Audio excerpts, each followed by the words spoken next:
This door is Divinity, Chapter 4, Episode 3. Eric, can you do the recap? I can't. I'm You just sorry. missed a flawless recap. I'm never going to hit the heights I just hit, so I'm sorry for all of you.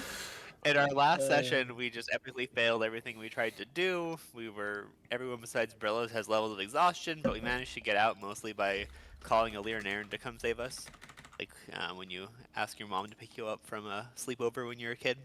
And he did, got us out. We killed the last people who were holding us hostage. But on our way out, we failed a bunch of rolls and now are battling. Elmond is down, Kamaji's down, far off of the map, and we're seeing if we can survive this last encounter. Okay. Last time we left off with the Slaughter Knight taking his turn to, I believe, dash toward Brillis. It is now Brillis's turn. Oh yeah, no, you're just a little too close for comfort there. I'm gonna Misty step out of the way, fella. Brillis Okay. just goes over here, and then I'm going to roll to see if something chaotic happens. Nope. Wait, Okay. it wasn't a D100 though. Sorry, it's a D20. Wrong thing. Still nope. Okay. Rig. Is he within range? Like, would he take an attack of opportunity if you step back? He would, but actually, before you go, I'm going to take a legendary action.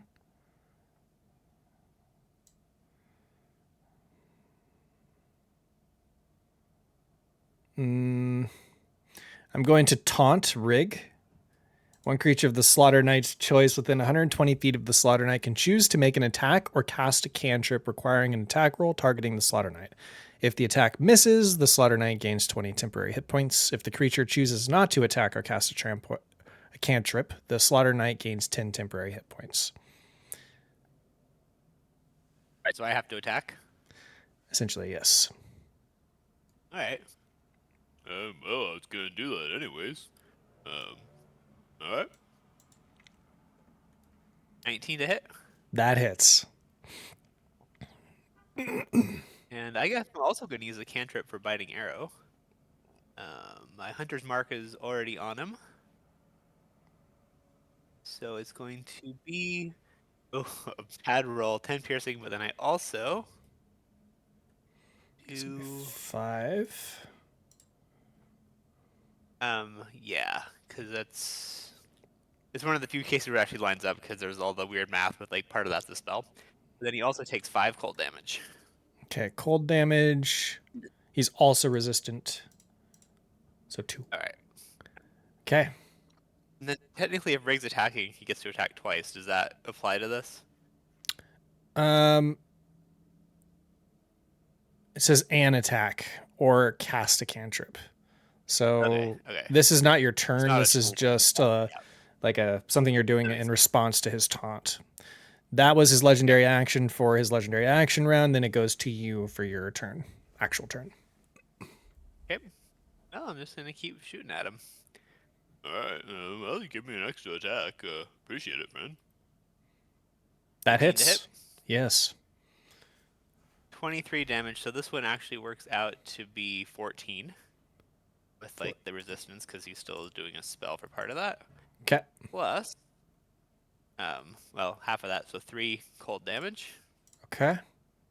But also, if he takes a reaction, he takes extra cold damage too. Ooh, And then one more. 17 to hit. 17 misses. Oh, okay. So then I don't do that damage I just rolled. I'll just get rid of that. Okay. After your turn, you're all done? Yeah. He's going to use Predatory Swing on Rig. A 26 to hit. That hits. Dealing 12 slashing damage. He spits out some blood and just stays there. Well, you hit me down. Okay. Question is, can you keep me down? Then goes, so you're down, you said? Or no, you're down to 3. But he said you're gonna take me down. Like he's I see, down to going 3 to. HP. Okay. So he's like, yeah, it's gonna happen pretty soon. But can you keep me down? It's Alir Nairn's turn. Last time he hit him with... Right, he hit him with Quivering Palm. So he is going to use his action to stop the vibrations. And then... Actually, he's got to make a con saving throw. There it is. A 14 fails, so he's reduced to 0 hit points. And he's dead. Okay. That ended combat. In the distance, you can see shadows moving in your direction. The portal is... You're drawing closer to the portal now. But you guys need to roll a successful survival check to make it there. I also need to roll, like, unless somebody can get to me in the amount far of away is the lodging? turns. I can. I'm pretty far. Probably I can. I think I think the Alir is maybe the only one. I don't know if only one. I think it might be 500 feet. I'm not sure, but it's 3 rounds. I gotta roll death saves basically. Okay, so I'm gonna Or let somebody has to be Alir... able to make it to me. Alir's gonna move. He's gonna go 60 feet.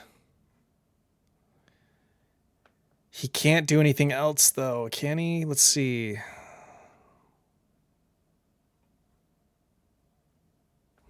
I find it hard to believe he could only go 60 feet. I think he can, but let me check.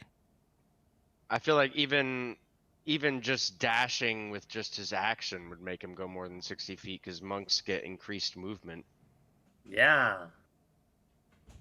Like if I'm not exhausted, I can go 45. Oh, unless he has, I don't know. Does he have levels of exhaustion? I didn't know. I don't know that. He doesn't, but he used his does. action to use Quivering Palm. I'm trying to see if there's something else. He can use his bonus action to use Stab of the Wing, and then he can dash. Oh, true. Okay. Let me just make sure there's nothing else I can do on top of it.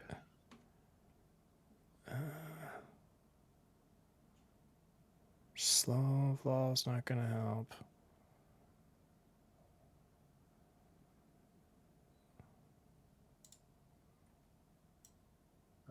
That doesn't help. Probably nothing is going to help if he used his action too.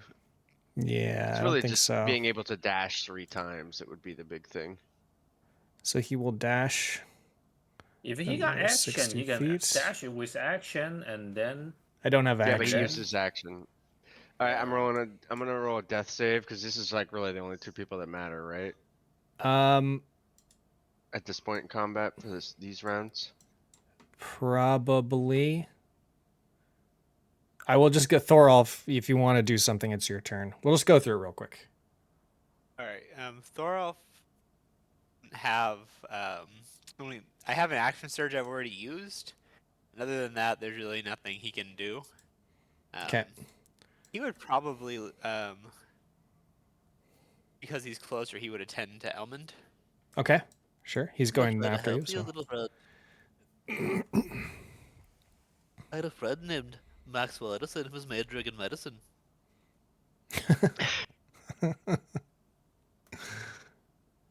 Ooh. That results in a failure on his death save. I shouldn't have used my hammer to try to bring him back to life. It then goes to Prince Elmond's turn. He rolls his death saving throw. A 15 passes. Whew. He could have died. Kamaji. Really? He's that close? Damn. Well, if he'd rolled a nat 1. Oh my god. Oh. Oh no. Oh no, this is bad. Bro. Oh no, bro. Oh no. Okay. Hey.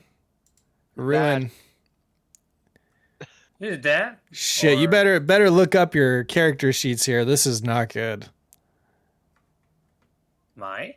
Yeah, do you have anything that can get you down to Kamaji quick? It is your turn. I am close to death. Very close. I rolled a nat 1 on my death save. I'm 1 fail away from dying.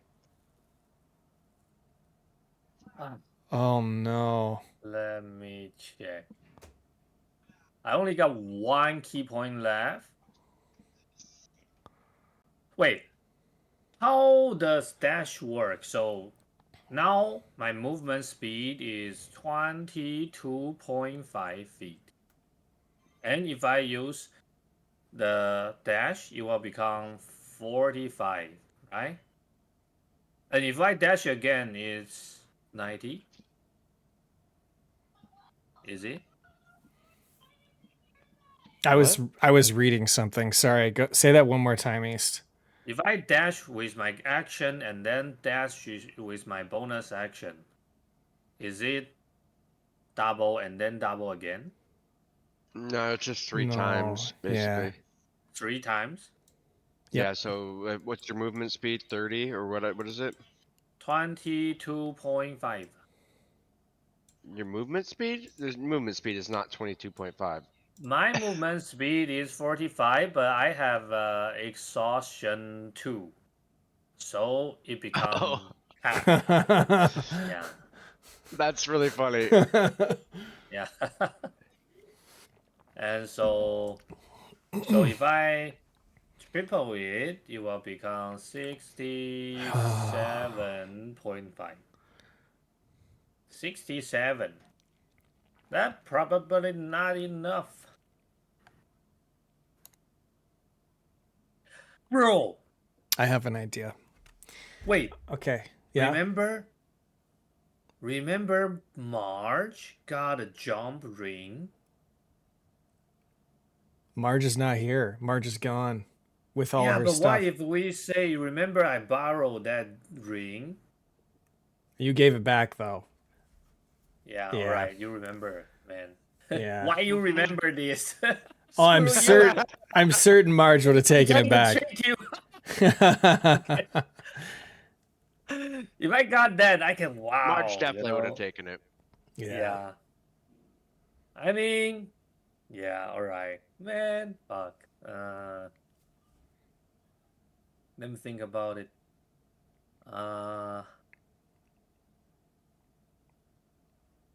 Well, I still got a black dragon scale shield.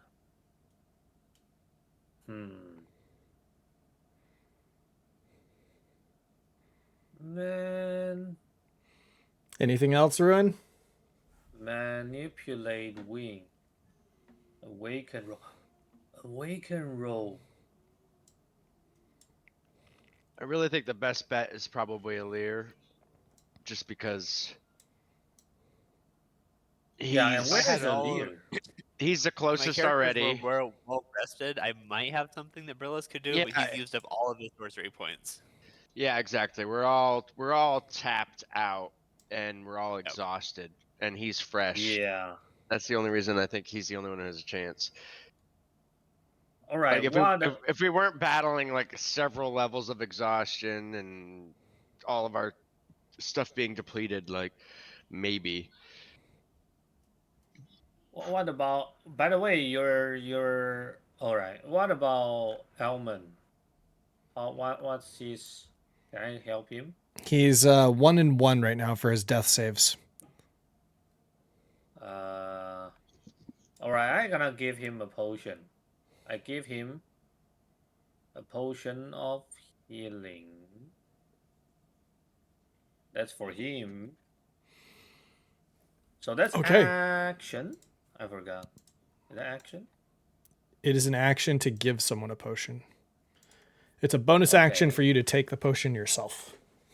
Okay. And then I'm gonna use my bonus action.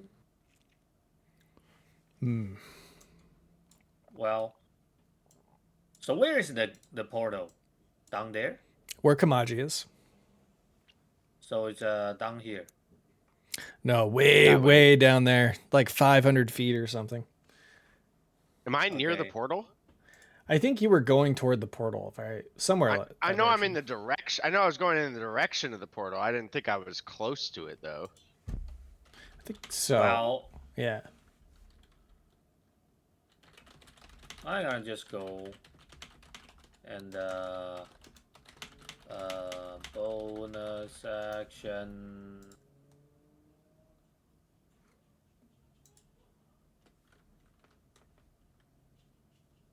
Just that. Just that. Yeah, nothing I can do. Nothing you can do. Yeah. Okay.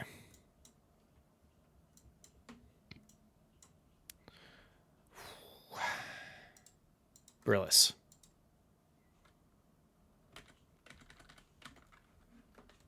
Yeah, there's nothing Brillis can do. He's still gonna try, I guess. So he's going to move. Let's see, Kamaji's down this way. Yeah. Yep. Even If you though zoom out he far won't enough, actually you can see me. I'm just really far. Oh, good. Yeah. Okay. Yeah. So he's going to go his full movement speed, which is slightly higher now that he's human. Then he is going to use. He's going to create a sorcery point by expending a first level spell slot.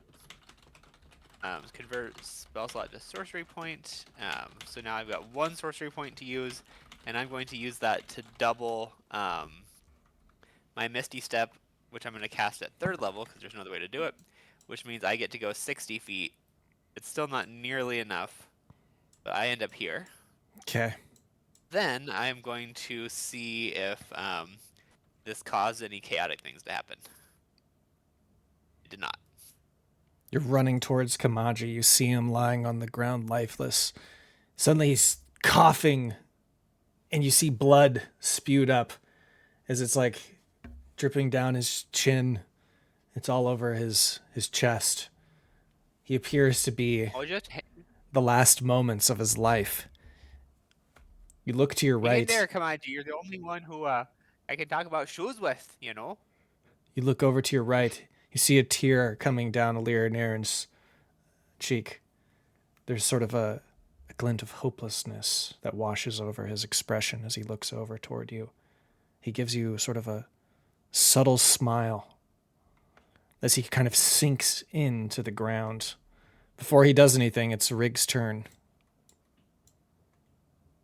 Wait, who sinks to the ground? He's like, he's lowering his weight into his feet as if he's preparing to do something. It's Rig's turn. So Rig comes over. Alir Nairn. Okay. Thorolf, appreciate you trying to help, but yeah, you don't use a hammer to heal him. Let me give it a dwarven try. There, son. There. We're rolling so bad this session. That's for Prince Elmond. You don't hurt him. He's already up, and Prince Elmond's like, "It's okay, Rig. I'm fine. Where's Kamaji?" I just point that way. He looks over in the distance and sees Kamaji, and there's this look of horror stricken on his face. It's Alir Nairn's turn. He is going to roll a wisdom saving throw. Oh. He understands what this means. He has a choice. He can attempt something, but it has consequences. Or he could just try to go at his normal pace. But because of who Alir Nairn is, and the condition that Kamaji's in, and the risk of waiting that this poses, he is going to do something very honorable, but very sad. He hunkers down into the ground. His feet begin to shake. You see vibrations beginning to take over his entire body, as you can actually see the ripples coming off of his skin. He sinks in so tight toward the ground, and suddenly he speeds off like a bullet. He goes his normal movement speed. So it would be 60 feet, then 100, another 60 feet, 120. Then he does the bonus action and goes an additional 60. Let's see here. He uses Step of the Wind. And then for his last attempt, he expends all of his energy inside of his body to go double the movement. Another 120. And another up to here. He spends an action to drop a potion in Kamaji's mouth and then falls over on his back, dead. Wait, Dead? what the fuck? He took Alir, six Alir levels. dead?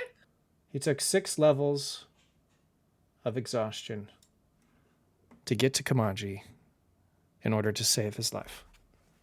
Well, What just the for fun, let's see what I would have rolled. I would have died. Yep. What?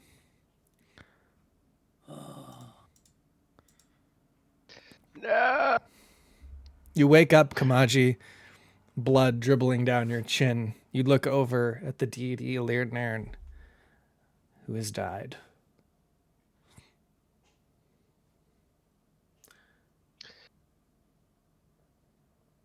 Well, it would have been a lot sadder if this was last campaign. But honestly, I have 5 levels of exhaustion. I'm pretty much fucked anyway. So I don't even really take in my surroundings very well. I'm on death's door. I can't move. And I'm just like surrounded by shadows, and I'm just like crawl to like grab Alir's hand in the shadows. Yeah, he's dead. He has a short sword on him. Let's see, actually, it's just a regular short sword. He does all empty hand. He has a set of common clothes, 10 gold pieces, a dungeoneer's pack, dice set, and 10 darts. Why you tell us? You want us to loot him? I'm What not the gonna loot fuck? him. We are not animals. We have We're definitely gonna feelings try too. to bring his body back, but I mean, I'm also in no condition to make demands about that kind of a thing right now. Can't move. I'm going to go ahead and finish up the encounter since it's done. Bro.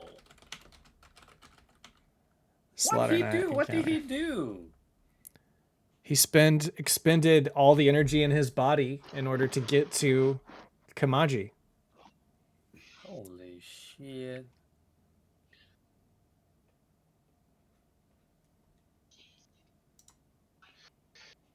Damn it, Alir. You're alive, though. At what cost? Lear's life. Yeah, that's fucked. I That's know, fucked. but it's And he is, actually like, pretty cool, though. how Oh, it's definitely cool. it's cool, but like It's also why fucked. though? Like This is gonna have you know, repercussions for sure. Because like, are we really that close? Why he trying to save us? Even like sacrifice his own life? Because he knew that if he didn't, then Kamaji would have died. We just rolled for it, right? He would have died. Had he not done that, Kamaji would have then gone next, and then he would have rolled and died, and then Alir would have failed to get to Kamaji. Died for sure.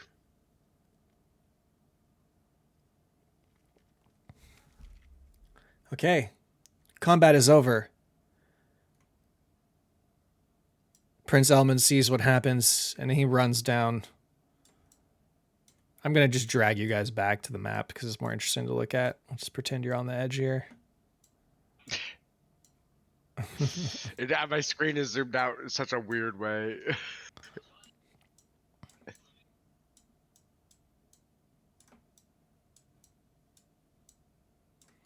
No. No, what did he do? How could he die? He's a deity. I don't rightly Hello know. there. Lear, wake up. You can't be dead. Why me? What the Why would he sacrifice himself for me? Because he loved you, Kamaji, and he knew that you have a larger role to play in all this. He saw something in you. He saw something in all of us. That's why he came to save us, isn't it? I suppose we best get out of here though as quickly as we can. We think we have the strength to bring his body with us. I can't walk myself. We have to bring his body with us. We have to hurry. We have to get to the portal. Right, Rig? That is true. We're all pretty exhausted. Well, actually, I'm not doing too bad there. You know, I don't have any exhaustion. I can sure drag the fella. I mean, he basically is a cobbler doing a clump soul repair on all of us. At the expense of his own life, you know? I'm gonna just try to drag his body on my back. And Brillis will help. So, actually, I don't have proficiency in athletics, but Brillis is also trying to do that because he has 0 exhaustion. Okay. 16 athletics. All right. Give me a second. This is going to be plus... Hold on.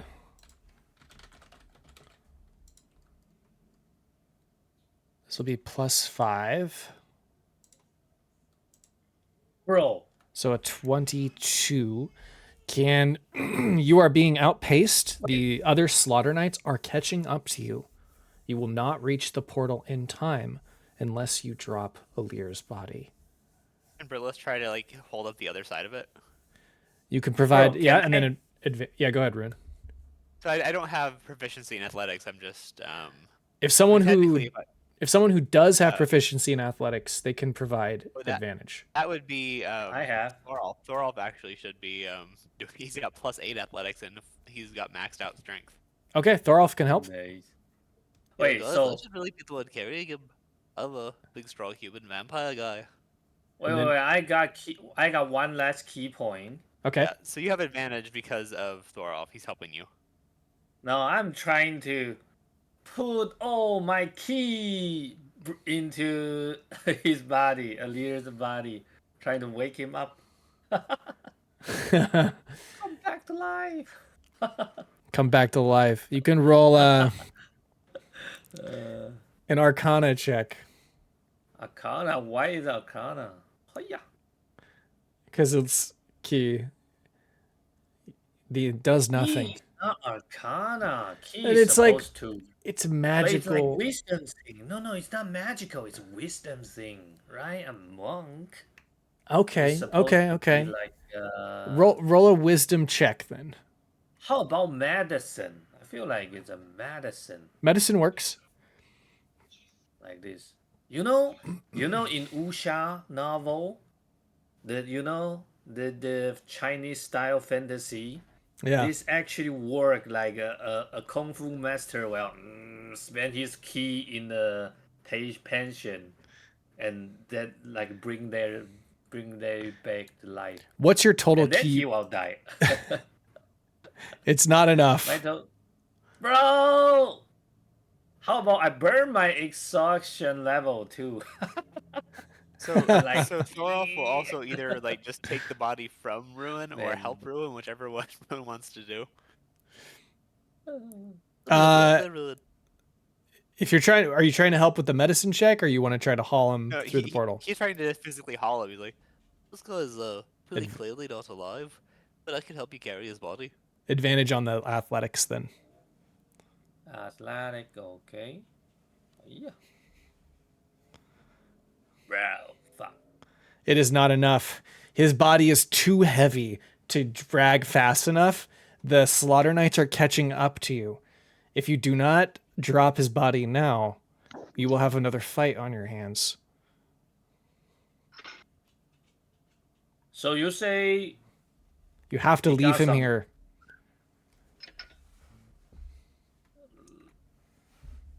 Well, that I gonna just loot him, grab a random thing, random stuff.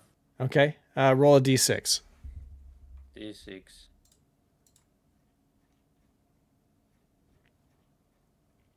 4. You grab the Dungeoneer's pack. You can go and add a Dungeoneer's pack in your equipment. Oh, what's Dungeons near pack? It comes with a bunch of different items. It's like a starting item. Yeah. Okay. Not great. Okay. Add it. And this is. Where is it? Wait, that being I got 2 Dungeons near pack. Yeah. Yeah, that sounds about right. This is just for the memory, you know, like the Sure. Rams coin. Okay. Okay. And then you're dropping the body? I mean, what else we can do here? I didn't really know the guy, so I'm just gonna drop the body. Sorry, they're ruined. It's terrible. I can't believe we have to do this. We don't have a choice. Look. He points behind you guys. You see this approaching cloud. There's several of these Slaughter Knights charging in the distance toward you. They're going to catch up if you don't go through the portal now. The portal is just ahead. I look to Brillis and I say,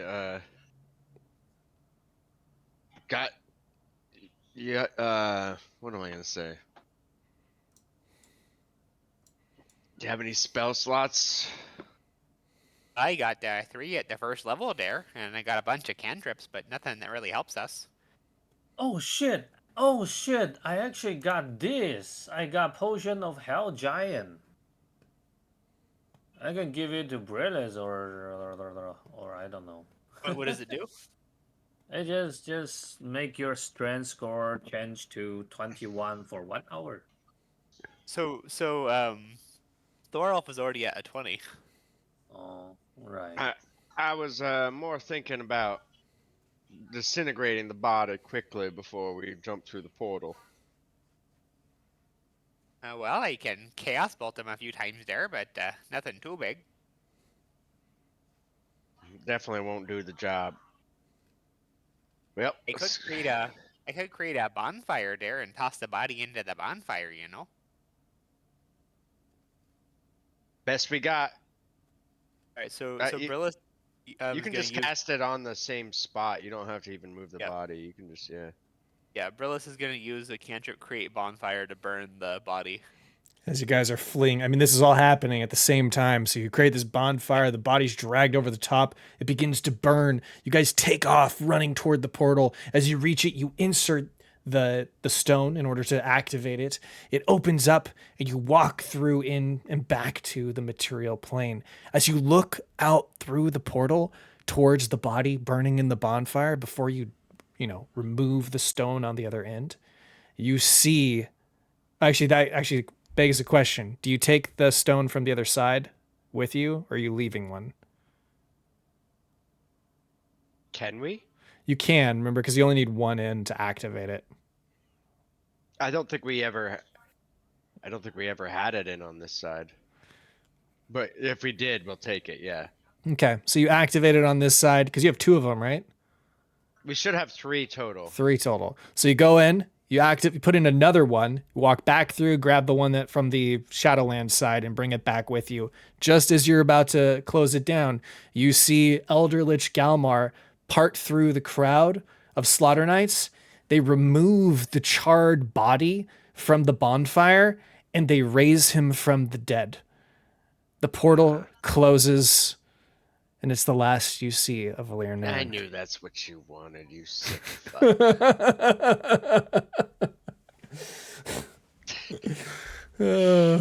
I'm sorry. That evil laugh, everybody. Don't be fooled by that charming smile.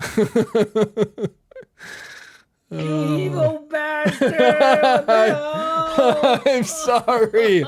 I had to. Don't blame me. He's trying everything he can to make Kamaji an evil character. I know. I'll make him so he dies, but not really. And then Alir's gonna save him, so a deity dies and gets raised from the dead to fight him again. Hey, you threw your character 500 feet away. That's not my bad. I was ready to die. I was, because I did that to myself. Yep. This all probably wouldn't have happened. Not to say that it was a bad move, but just like it makes for a really interesting story. So I like it personally, but you guys are back here. Oh no, let's see. You're at the portal, so you'd be... Where did you go through in the portal? I'm trying to remember where we were. It wasn't this. It was at the little tree in the woods.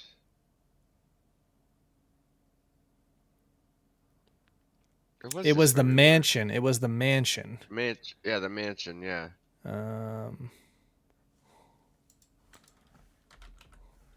There was a portal and a place underneath. Right. Let me see if I can find it. Here it is. Like the sacrificial. Yes, this is it. This is it. What was this one called? Rin's Castle, Nightwood. Okay, right, because this is part of it. Yeah. You guys have returned.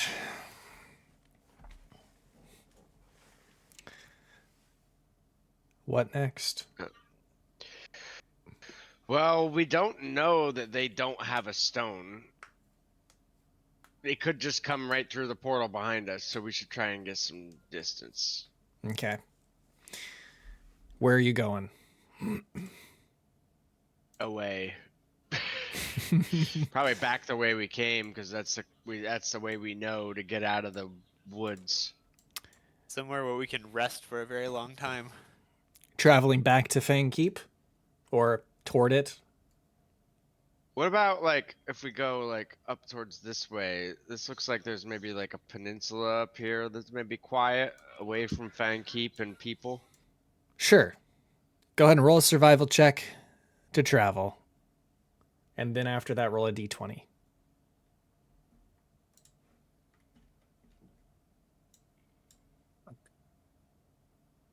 Also, just remember, anybody We all rolling survival checks? Anybody who has 2 levels, or anybody who has a level of exhaustion should be rolling disadvantage. Bro, back. Fuck.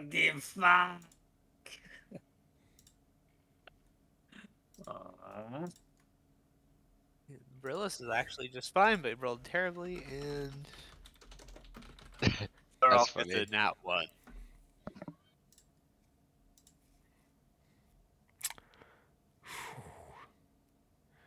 You guys go ahead, and then what was your d20?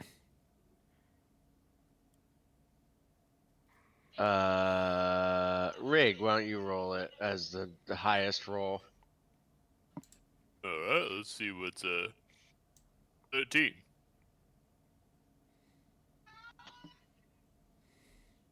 So you're gonna go 1.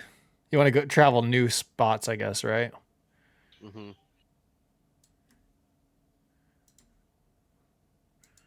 So 1, 2, 3, 4, 5. Which way do you want to go from here? Darkly north?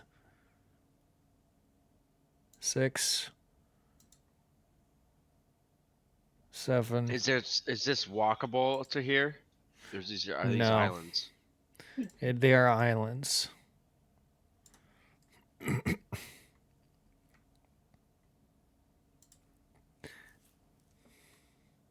You still have enough days. Something happens on your 13th day. So we're all resting now? Yeah. You are Can not we- resting because you are being chased by more scouts. They have piled through the portal and are in pursuit of you. So no long Yeah, rest. No I guess. Do we think we've put them off our trail by now? With the failed survival, no, they're in pursuit. You're just matching their speed, or they're matching your speed. So no long rest. No. No long rests. All right. You would have had many short rests, but no long I guess rests. let's go to Fang Keep then. Oh, short rest, nice. Yep. Let's at least do a short rest. Okay.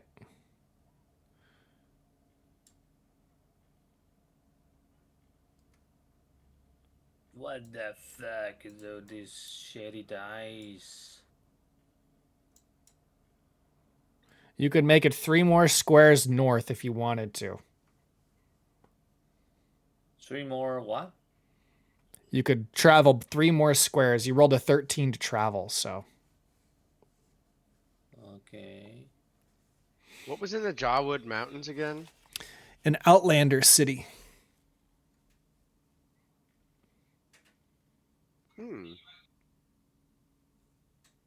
I got an idea. I love the evil grin that just emerged on your face.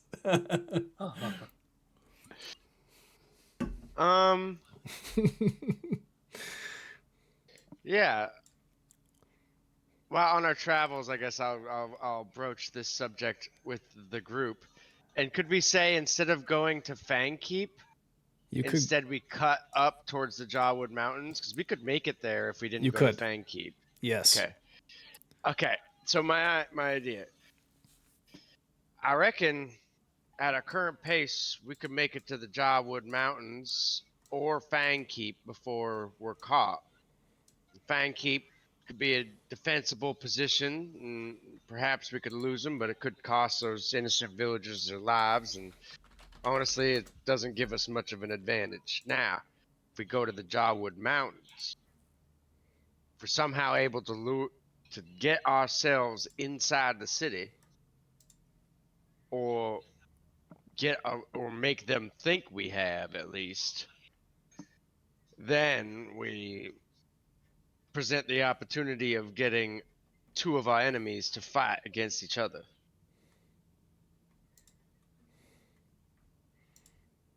What do you think, King Rig? I'm always in favor of getting our enemies to fight each other instead of us. I agree. Sounds like I made you my general. Sounds like a good plan to me. I just want you to be aware that this could upset relations with the largest known Outlander settlement in proximity to Stone God. That is true.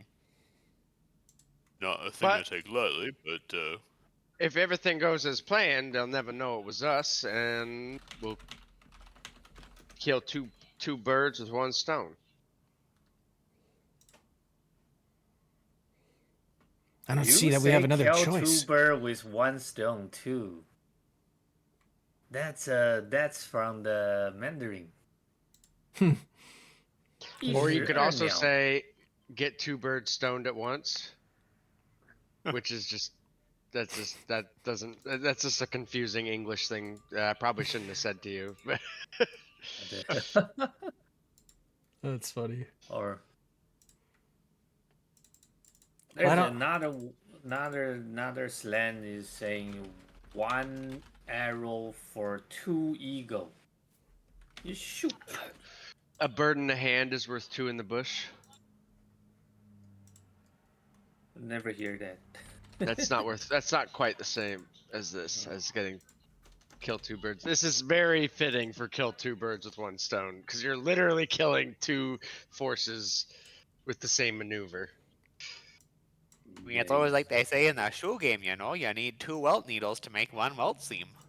I think this is our best shot. I mean, we literally rolled the exact amount to get to that, so let's try it. Yeah, let's go. Okay. 1 second.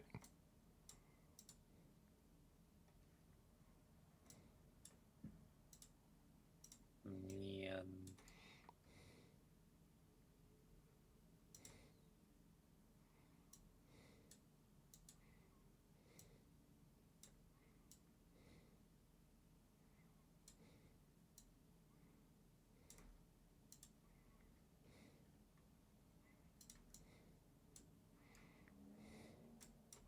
Welcome to Jawood City.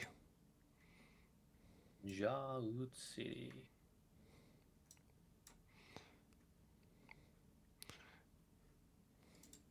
You should be able to see it now. Do we just get in? You have gotten to the gates. I'm going to show you a little bit more here. You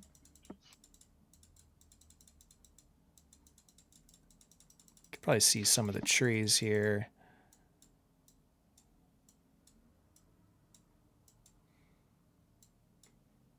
It's like a really long moat along the wall. You can see farmland in the distance.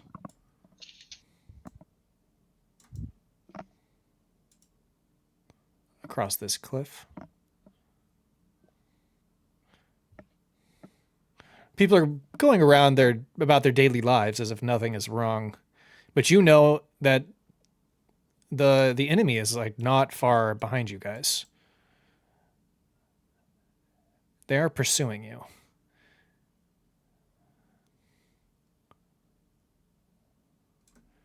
Okay. When you guys approach the gate, you do see that there are several people in line. Wagons are being inspected. People bringing their products into the city proper. There's a couple guards at the front of the gates. They're definitely dressed up as Outlanders would normally dress. And they tell you to halt as you approach them. Hold. Let me see what you have. Who are they then? Are they human? They're humans.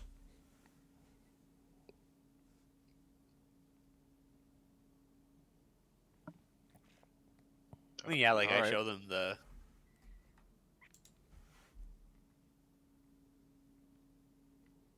Show him stuff. Here you go, dear friend. I got myself some cobbler's tools, you know. Cobbler, very well. Oh yeah. Step forward. You have a permit to sell inside the city proper? I'm a member of the Artisans Guild, you know. So here's my guild membership card. I see. Checks out. All right. All right, you could go ahead and go through. Next. All right. Well, thank you, friend. What do you want? What we need to I'm show? Rick, I'm a ranger. I live out in the woods. I'm helping him with his shoes. Rig.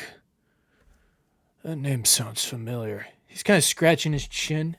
Looks over at the other guard. Guard just kind of sitting there, on this stool, leaned up against the wall, chewing on a piece of grass.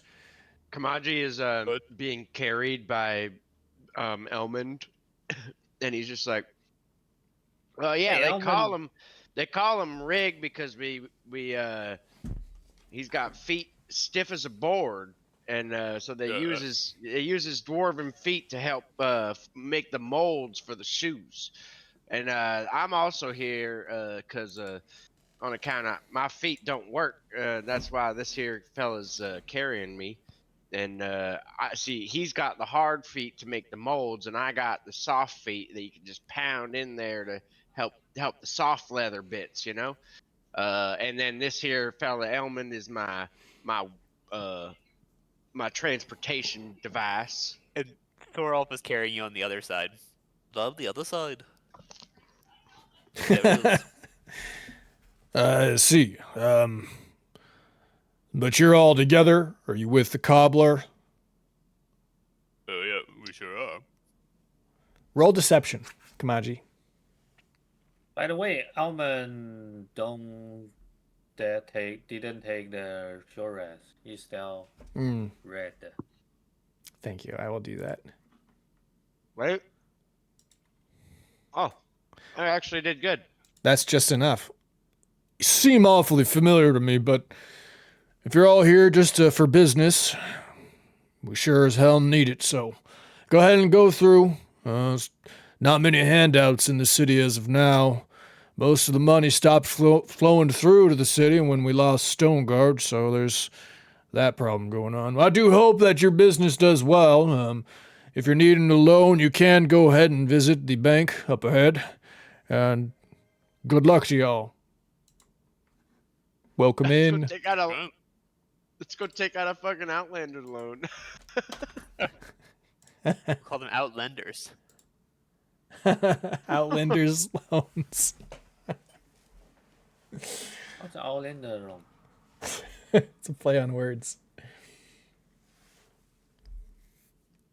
And Rig also Instead of- goes, You know, I've been told I got one of those faces. Everyone always thinks they know me. Well, maybe it's just another dwarf. We don't see many dwarfs, so, excuse me for being rude. Didn't mean nothing by it. Yeah, I know we all look alike. Well, from our perspective, I'd say that'd be the case, but that's just because I'm unfamiliar with your kind. It's got nothing to do with you personally, of course. Do have a nice day, folks. I do gotta get back to my business. You're rather, enlightened for an Outlander. Well, thank you very much. Thank you kindly. You guys walk through into the city. And I got your discount, Oracle. Welcome in. I love that you just. Oh, sorry. You say for an Outlander entering an Outlander city, and he's just like, "Oh, thanks." yeah, Rig has not yet met an Outlander who actually is respectful. So he's like, This could be sees the world as, jarring grown up for and big. Riggs. I feel like this city Yeah. looks really put together. This could be jarring for Riggs' worldview. Although Riggs changed a lot since becoming king. There were Outlander helped him get his kingdom, and he's dedicated to it being a place of equality. But it's Oh, Yeah, Outlanders I mean actually Chase being, was an Outlander, right? Yep. yeah, Chance was an Outlander. Or Chance, post Chase, capturing Jesus. the city. Yeah, Ah. post capturing the city, he's definitely come around and he rules for everybody. But the idea of there being a place outside of his rule where people are just nice and respectful is I tend to see the world as grown-ups and children, mostly children. And that was the first grown-up Outlander I've ever met. Okay, you're inside the city. As soon as you get through into the city, there is a individual over at the front. They've got a flyer, and they're waving in there. Get your flyers here. All the latest news, anything you need, right across the sea from the Troll Kingdom. Everything, all around, right here, right now. What's flyer? Like a handout that delivers news, like a newspaper. Oh. I'll take one. How much are they? Okay. How much for a flyer? 5 copper pieces.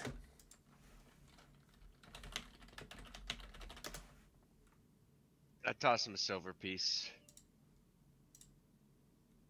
Okay. Here you go, sir. Thank you for your donation.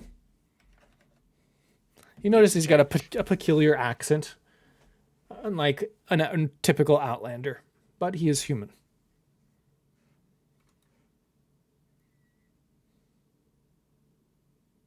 What does the flyer say?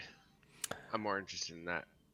Actually, the flyer's got a few different things, mostly headlines. One of them is the Troll Kingdom and the ogres at war again.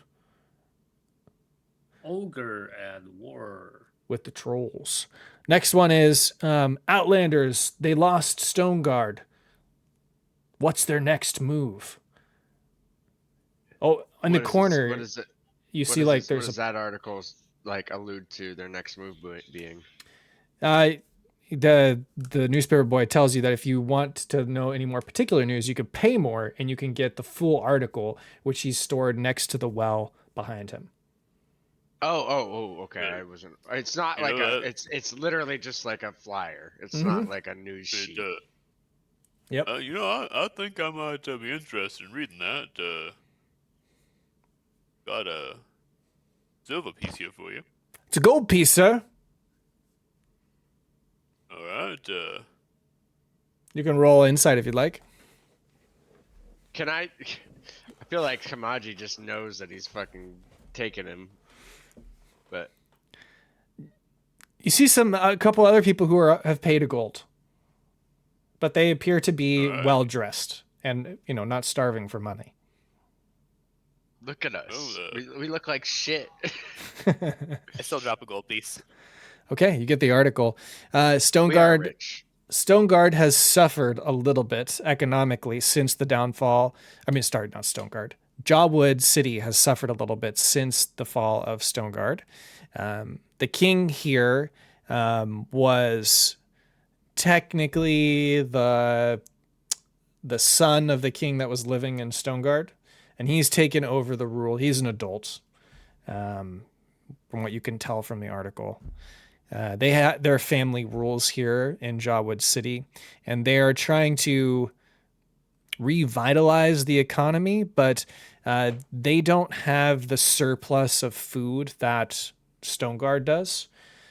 However, they do have a pretty good amount of special, I would say, gemstones that are coming from the mountains. But you do note in the article that there was a recent collapse in some of the mines in the Jawood, and many of the miners died, and the routes deep into the mountain have been cut off.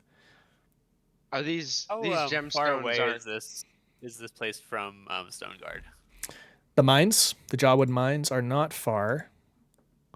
Or I mean, how far are they from Stone? Like, how far is it to get from here to Stoneguard? Oh, it's so you have to go around the mountains, but it's 1, 2, 3, 4, 5, 6, 7, 8 days by walking. By horse. Not that far. It's kind of amazing that some of our neighbors just publish this information. Our diplomats have been trying to get it from them for a while, and frankly don't know much. And I cost me 1 gold piece, and I got all this information to bring back to my viziers and my diplomats. I'd say this is a pretty good trade. I'm sure glad Grezlock got me to read. What does this city look like in terms of like? Oh, sorry. In terms of like technological advancement and size compared to Stoneguard. It is about the same. It might look a little nicer on the map, but it's roughly the same. And then, like even with like magic and stuff. You haven't seen anything about magic yet here, so you don't know that for sure. But you could tell that most of the. I would assume that because food spells exist and are pretty easy to come by. If you have like high level magic users, but if you don't, obviously. Magic's still pretty fresh in the world, so there might be like 1 or 2 people who might have this knowledge, but most have never heard of it. You guys are some of the first people to even uncover it, besides the Durgar.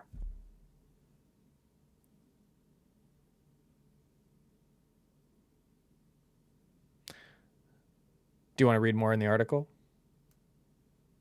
Yeah, I want to get all the information there is. So, allegedly, some kind of beast deep in the mountain was what caused the earthquake and the cave-in the mines. And since that happened, they've had very little income flowing in because a lot of the miners are dead, so they're having to re-recruit to get more people back into the mines, and a lot of people don't want to do it because of the dangers and the alleged rumors that are circulating throughout the city. On top of that, because they don't have as much income coming in, they don't have the funds to buy more product or more food to feed a lot of the people. So there's a lot of homeless people inside of the city, and it's creating a lot of instability and disparity among the classes. Now, typically, the Outlanders are nomadic roaming people, but this is probably one of the only settlements with this level of sophistication. Most of the time, they're roaming in bands throughout the wilds. I was gonna say for a people that have chosen to name themselves Outlanders, we've only encountered them mostly in the biggest settlements around. True. That's true. Being Stoneguard having been in their other one, so it seems like they were starting to become a pretty industrious people. They are But becoming. also, I would say their roaming I mean, ways are more traditional, and some people do that. But there's a large segment of them that have decided to settle. it also seems like they kind of just jacked the dwarves' whole thing because they stole Stoneguard, a dwarven capital, and like kingdom, and then like this is obviously an old dwarven mining outpost. Like, I mean, they're bringing gems from the mountains. Like, You I mean, can roll a it's perception check on the building's infrastructure to know if this was of dwarven craft or not. Is this just for Kamaji? For Rig too. I feel like Anybody that's both been a Kamaji, Stoneguard. I feel like Yeah. both Kamaji and Rig, despite the exhaustion, should be able to roll at least flat rolls for their intellect and knowledge of dwarven architecture. Yeah, you, So am I rolling to discover the origin of stonework? Yes. Because it's yeah. Right? I have a thing about that I have literally never used before, but as a hill dwarf, Ooh. Rig gets proficiency in history and doubles proficiency bonus to the check when he's rolling a history check about the origin of stone. Yes. Go ahead and roll that with your history.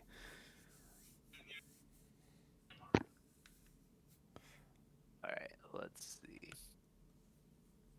I'm considered proficient, so it's double, which isn't that much actually for him. It's like a +2, so it's 10. It's 10. Do I get an advantage for You get advantage on this for sure. Wait. No, your proficiency bonus should be. What level are you? I am level 9. Should be Your 8. proficiency bonus is +4. Yeah. Okay, so then it would be a 12 then.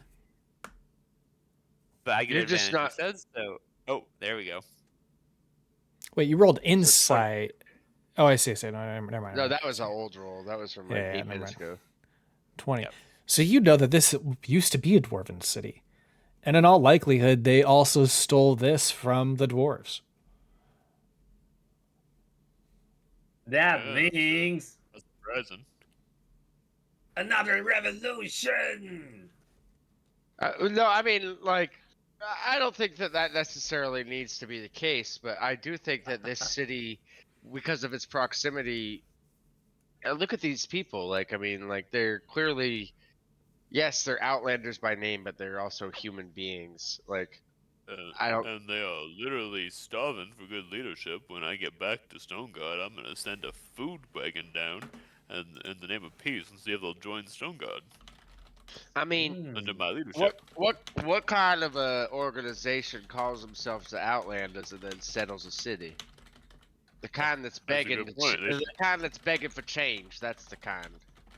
They should be called Inlanders.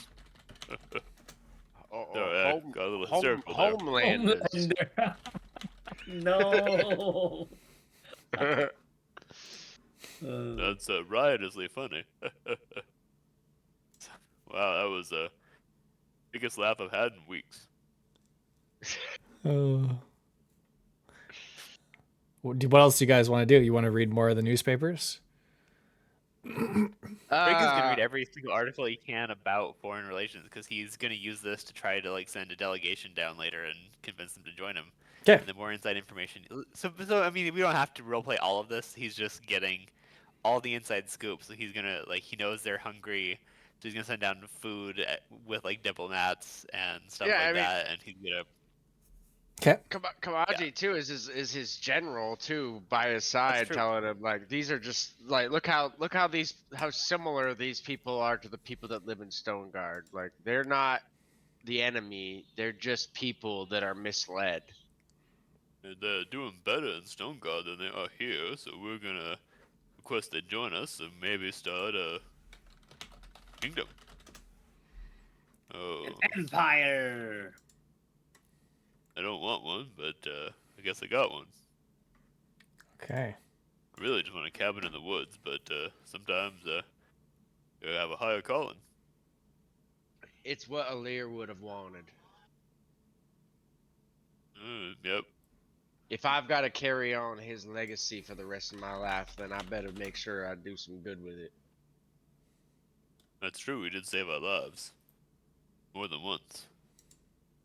Well, you know that the king's name is Darius, and he resides in the palace. The palace is some distance from where you're currently at. If you would... currently exhausted and beaten. I'm going to wait till I can negotiate from a position of power in my own city. I'm just gathering information for that time. Okay. Well, you guys are... We're based... I think our plans here are... We got inside the city. That was really our biggest hurdle. We're trying to go somewhere deep within the city that's like kind of low key, maybe slightly shady. Find like an inn where we could just lay low for several days. Okay. Not make a fuss, not go out. Like just pay somebody some extra money to like we stay here and we were never here type of situation, you know? So you're looking for like a medium level tavern, nothing super fancy. Just kind of commonplace. Maybe low level even, like kind The of shittiest. well, not like the shittiest. Something definitely in the middle, because you don't want to be the shittiest, because that's the first place they might look if they're able to get in the city, which I doubt they will be, because they're freaking shadow creatures and liches, but also they have magic, so who knows. But yeah, we want to be like off the beaten path, somewhere like maybe a place that doesn't even really look like it might have rooms, but it does, or like a place that's like,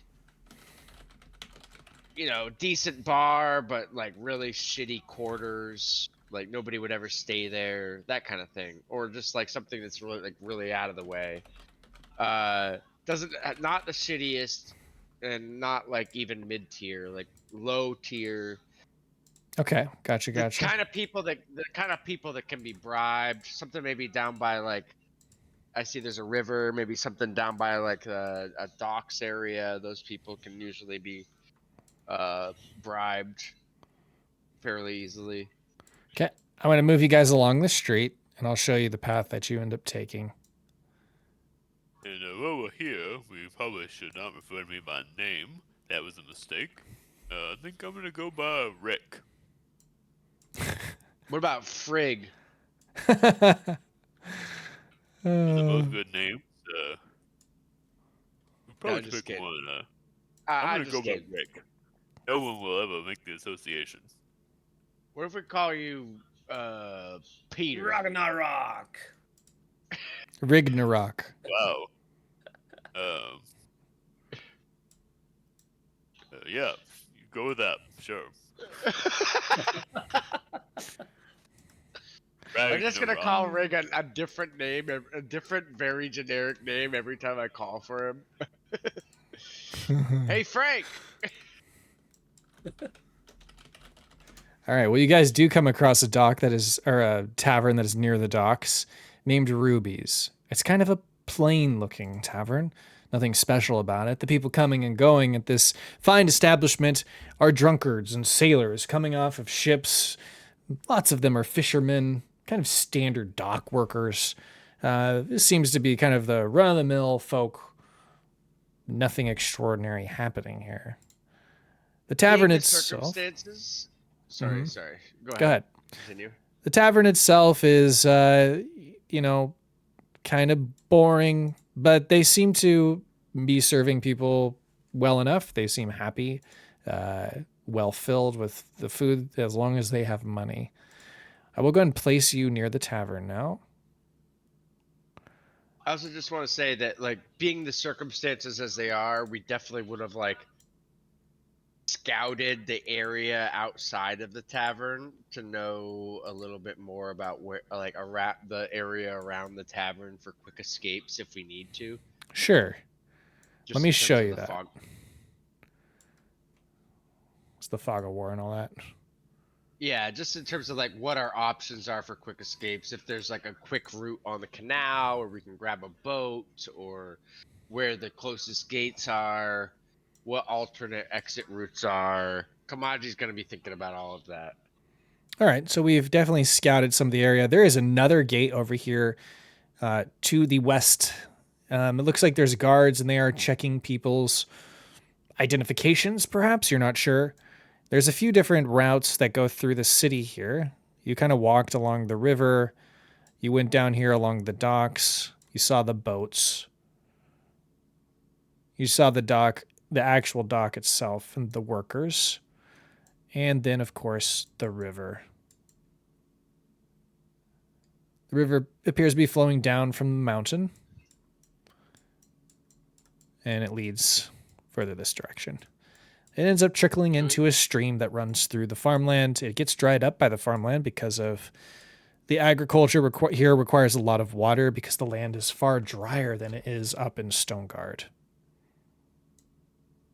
Can we get a little more of the shoreline just so we can see, like, is it populated? I can't really tell. Like, I feel like I'd be able to see across the shore.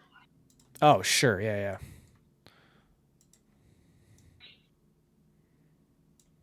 All right, let me grab this. There's many houses on this side. It appears to be a poor district. They're dirt roads. They're not cobblestone.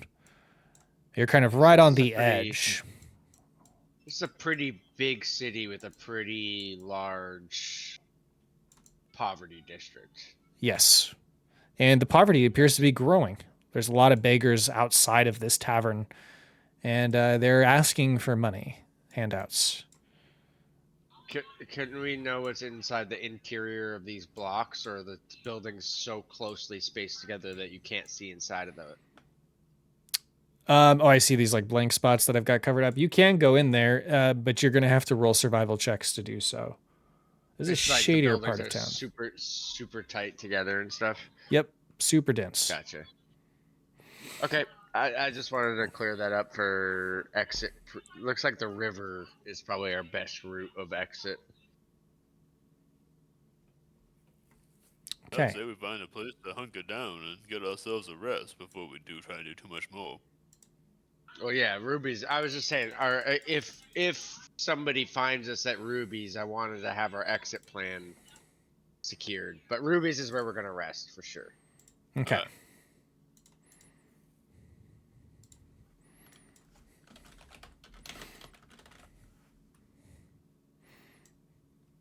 All right, this should be about...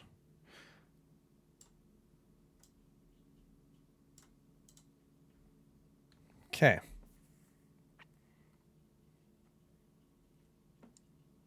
Still can't walk, so getting carried in here. You guys get inside. I'll help as well. Looks like a few new faces. What can I do for you? I tap Elman on the shoulder. Hip hip boy. and I usher him towards the counter. Sure thing, Kamaji. We're here to get some rest. Do you happen to have a room? Oh no, I didn't mean speak, boy. Oh, sorry. We are here for some rest and relaxation after a very hard trip. I'm a very wealthy aristocrat from a different Outlander tribe, and I'm just not. I have some fans. I'm not looking to. I don't want them to know that we're here. So, if you could just give your utmost discretion, and I slide him 100 gold pieces. She one eyebrow raises over her left eye, and she's like, "Oh, really? Now you're not planning on dying upstairs, are you, to those wounds that you've received?" No, I am not. I'm quite fine. In fact, just No need for explanations. Just don't want to be carrying dead bodies out. She kind of whispers that to you. She pours a glass of what appears to be this like golden liquor and slides you over a drink. On the house. Looks like you could use it.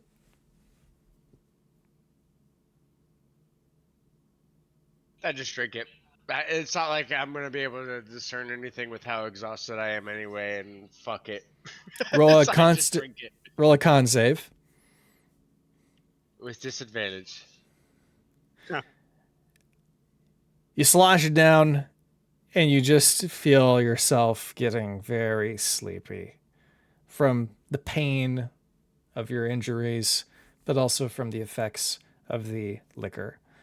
You fall asleep on Elman's shoulder. I just traveled 13 days on a person's back with 5 levels of exhaustion. I definitely feel like shit. She says, "Don't worry, we'll get your friend a room."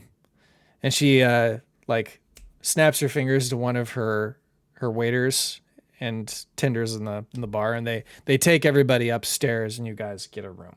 All right. There's only one single king bed that could fit the 3 of you. Everybody else will be sleeping on the floor, but they give you some mats that you can use. And the person that's there says, "I'm sorry, we're just filled up right now. This is the only room that we have left. I know you guys are gonna have to squeeze in here. And normally we don't allow this, but Ruby, she seemed to like you, so welcome to Ruby's." I mean, I gave her 100 gold pieces without any negotiation. She doesn't. Like, she doesn't know that. The employee does not know that. That's like a lot. That's like I didn't want any fuss. I didn't want to have to roll any checks. I went for the like fuck you amount, The kind of, which honestly could have gone the other way. It could have been like too much, and she'd be like, "Oh, we gotta rob these people," but we're not gonna leave the freaking room because we're gonna be sleeping for 5 days straight. You guys pass out. You can take your long rest. When you wake up in the morning, you walk downstairs, and the bar is empty. It is early in the morning. Typically, you'd see 1 or 2 patrons maybe at the bar, but there's nobody there. Just Ruby standing behind the bar over here on the right side of the room, and one of her employees who's sweeping across the floors. Well, you've picked a very interesting time to come all the way over here to Jawood City. Now, you wouldn't happen to know why there are a bunch of strange Shadowlands creatures outside our city walls, would you? She pours herself a glass and takes a swig, sets it back down on the counter. Because I'd be certainly interested if you happen to have a piece of information that you were withholding from me.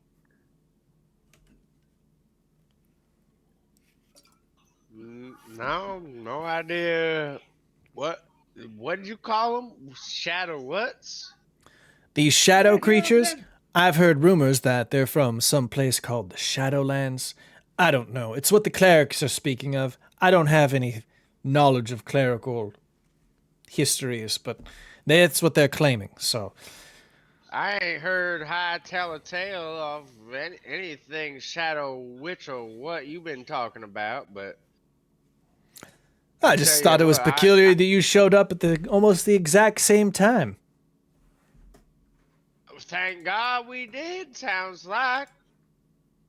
Sounds like we got here just in time. Otherwise, we would have been shadow whatever the hell you talking about. Interesting. She pours herself another glass. Care to partake? Honestly, I think I might go up and hit the hay. I'm pretty tired already. I know it's early in the morning, but it's been a very long journey for myself. I think I could do with another little rest. As you wish. She knocks another one back. Keep in mind that you can only drop 1 level exhaustion per long rest, I believe. So you're gonna have to. That's why I want to take. I figured. Instead of being awake during the day while the rest of these folks that have 2 or 3 levels of exhaustion now 1 or 2. With 5, I'm still. Now I'm at 4. I still am effectively useless. Okay. Brillis never had any, so he's doing great. So that's my point. Is I don't want to make the rest of the party like rest for days on end. So I'm gonna rest during the up hours as well as the down hours so I can catch up. Okay, very well.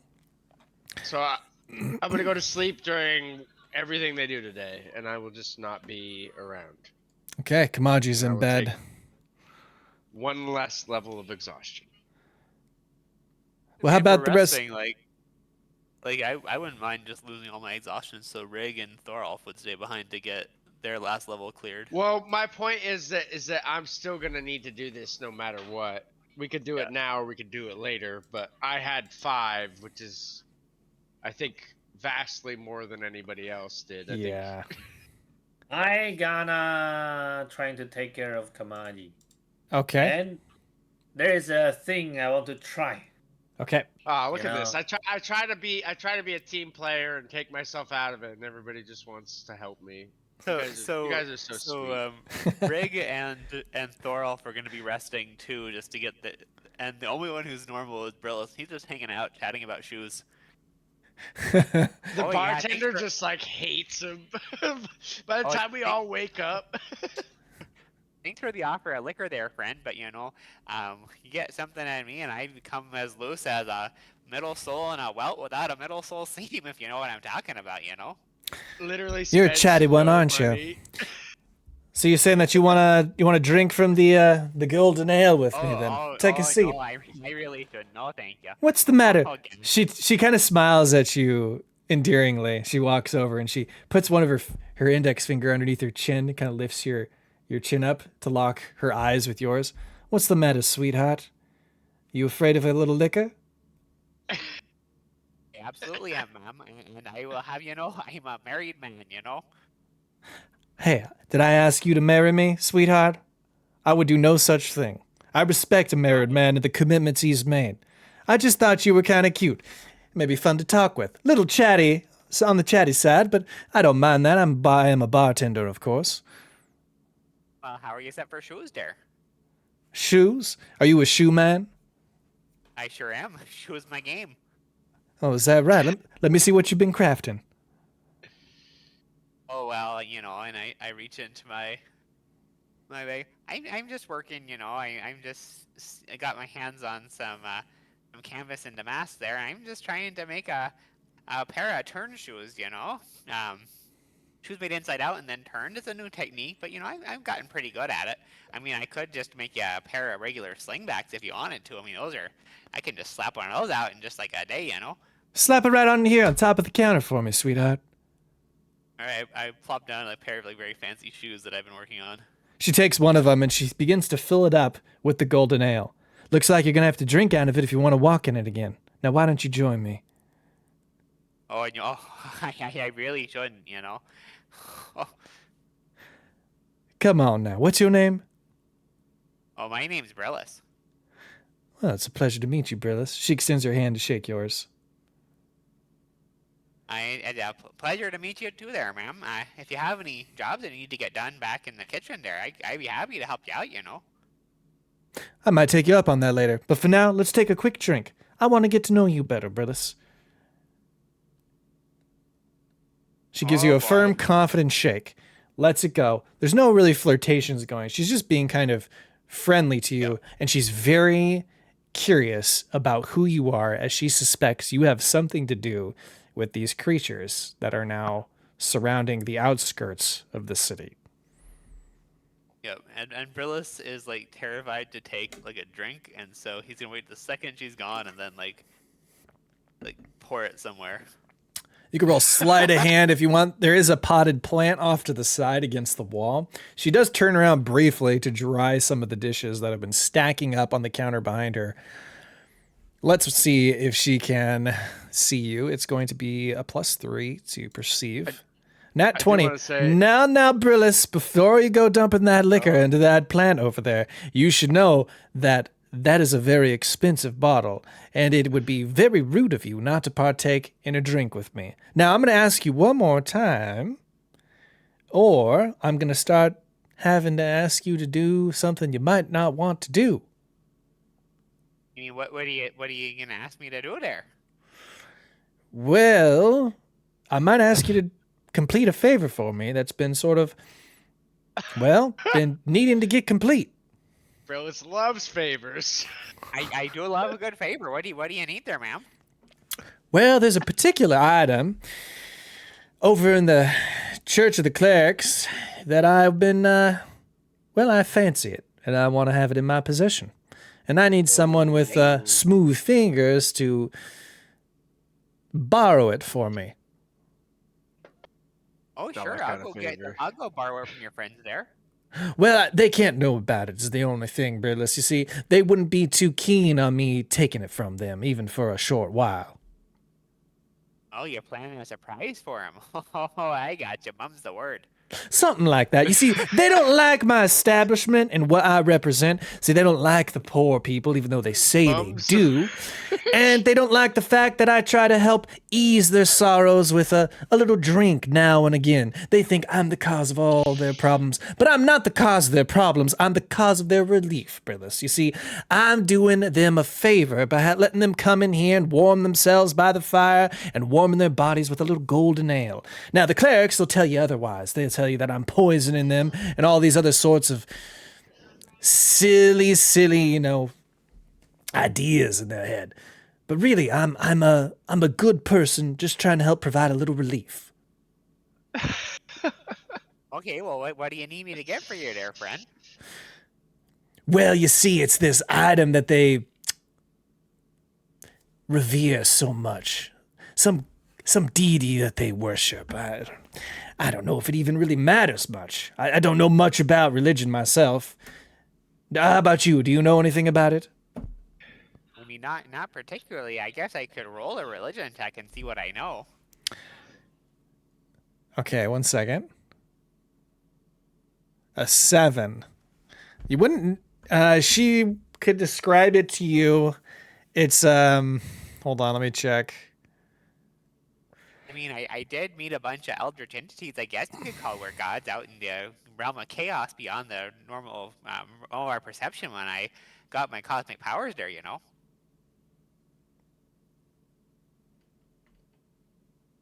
It is clerics, so they'd be worshiping... It's like a strange, several pointed object, and she doesn't even know what it is. She doesn't know what it represents. She describes its shape to you, but you are unfamiliar with it and can't discern what it would be. What about your friend sitting over there? What's his name? The one with the beard? Not the boy, mind you. I'm not a boy. I'm an adult. Oh, sure, yeah, sweetheart. We're up in the room, doing one more rest to get rid of their exhaustion. Oh, they're not here. Okay, I'm gonna move them over here. Okay, so she looks over at Prince Elmond.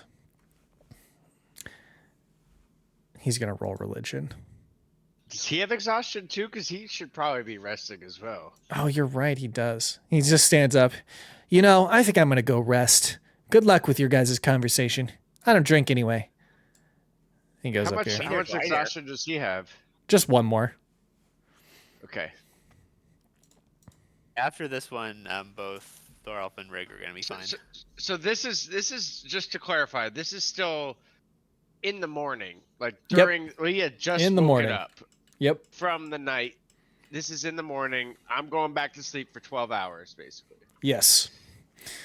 So I want to, like, while Kamaji is sleeping, I'm gonna keep trying to do the thing. Okay. To use my key, bring my key into his body, trying to heal him, you know. Roll medicine check, and you can add a bonus equal to half of the key points available to you. Oh, fuck. Half of the total key points. So, yeah, what are your total key points right now? 8. So half that plus 4, so you would roll a 10. Okay. It's not enough to do anything extra. But you don't harm his body negatively.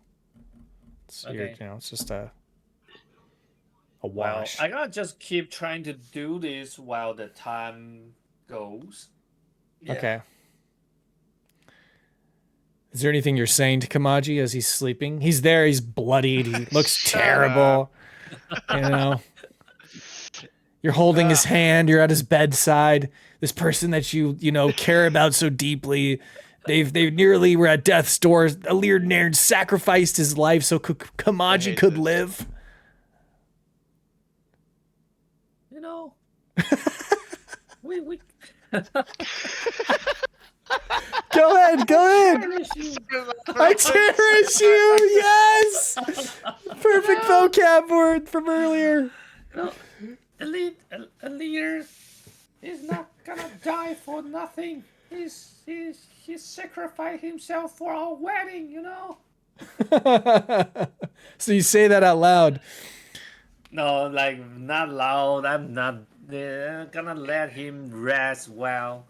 Yeah. I know that I will cherish Alir forever. But I don't know that I'll be cherishing you forever, Rude. Did Kamaji say that? I guess so, yeah. I mean, that's not a point. I gonna cherish you no matter what.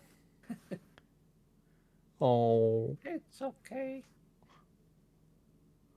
Al, I'm sorry. Can I cheer you up instead of cherishing you? I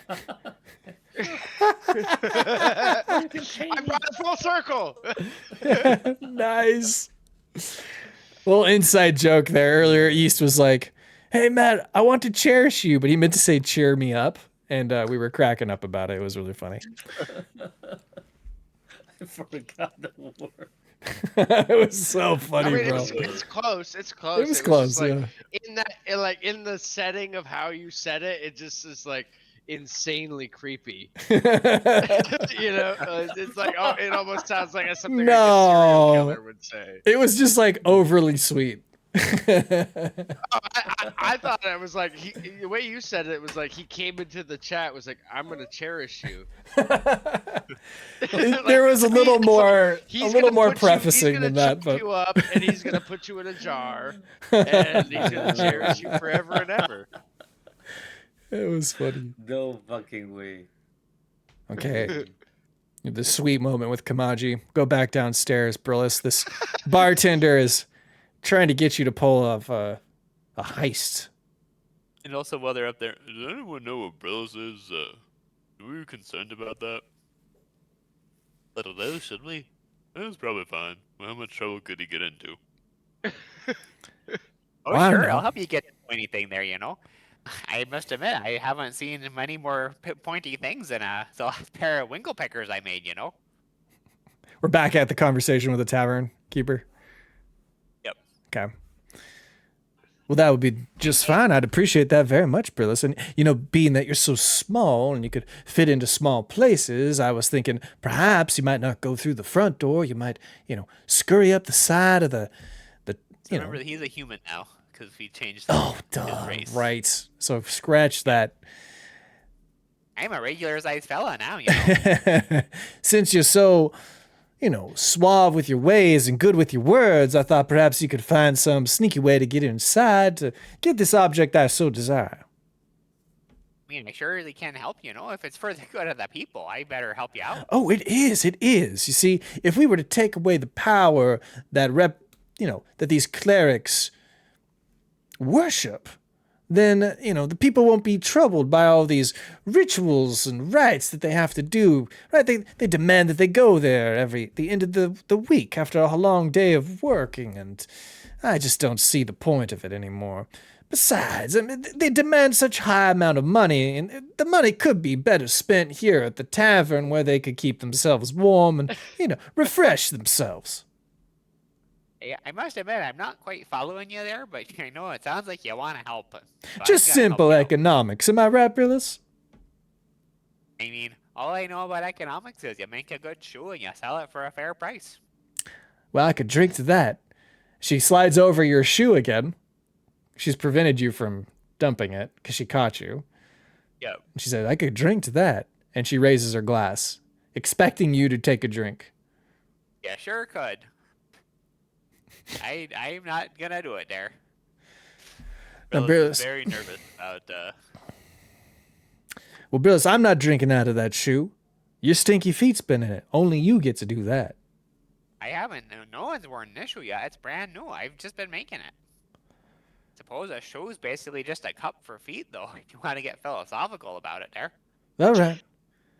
I'll drink it then. She grabs your shoe and takes the whole thing down, and then she takes her shot. And she slides the shoe back to you. Wow, you sure have a strong constitution there, ma'am. I sure do. Been drinking a long time. Been running this tavern even longer. Well, that sure is a character trait of yours. And, haven't seen much of that, you know? That sure is a character trait of yours. That's an all-time line. That's gotta be an all-time line. I love that. Is amazing. That sure is a character trait of yours. That is so good. That almost flew under the radar. That was really good.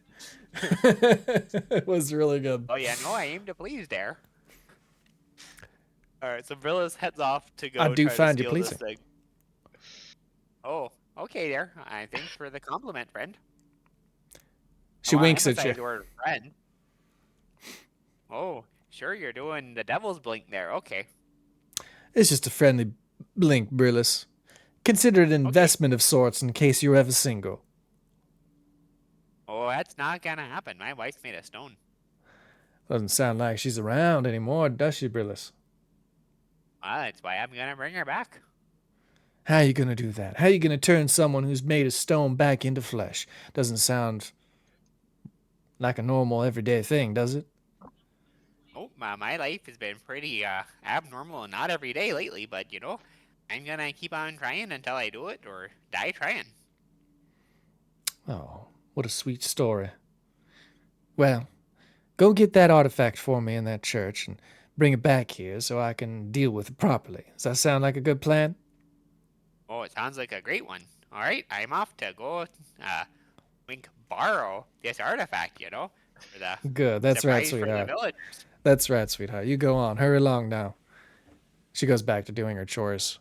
Now, what are you guys doing here? Do you want to go now, Brillis, or are you going to go tell everybody and then go? You know, I probably should go tell everyone what I'm getting up to, you know? Okay. Go upstairs and you see most everybody's passed out sleeping, trying to recover from all these levels of exhaustion that they've acquired. Oh, I don't want to bother them then. I'm just gonna go. Okay. Let's Yay. go to the church. Definitely wouldn't have done this if he woke everybody up. There's no way this was gonna be a thing unless Brillis did it by himself. And this whole thing happened just because Brillis, by coincidence, didn't take any levels of exhaustion. Yeah, it's so true. Dude, I feel like, did you live in the Midwest or the South for a long time? Because like that line is like such a like I'm being nice, but this is just not a nice thing to say thing. Like that is like so well said. I'm gonna use that for like my whole life. I missed that one. What's that one?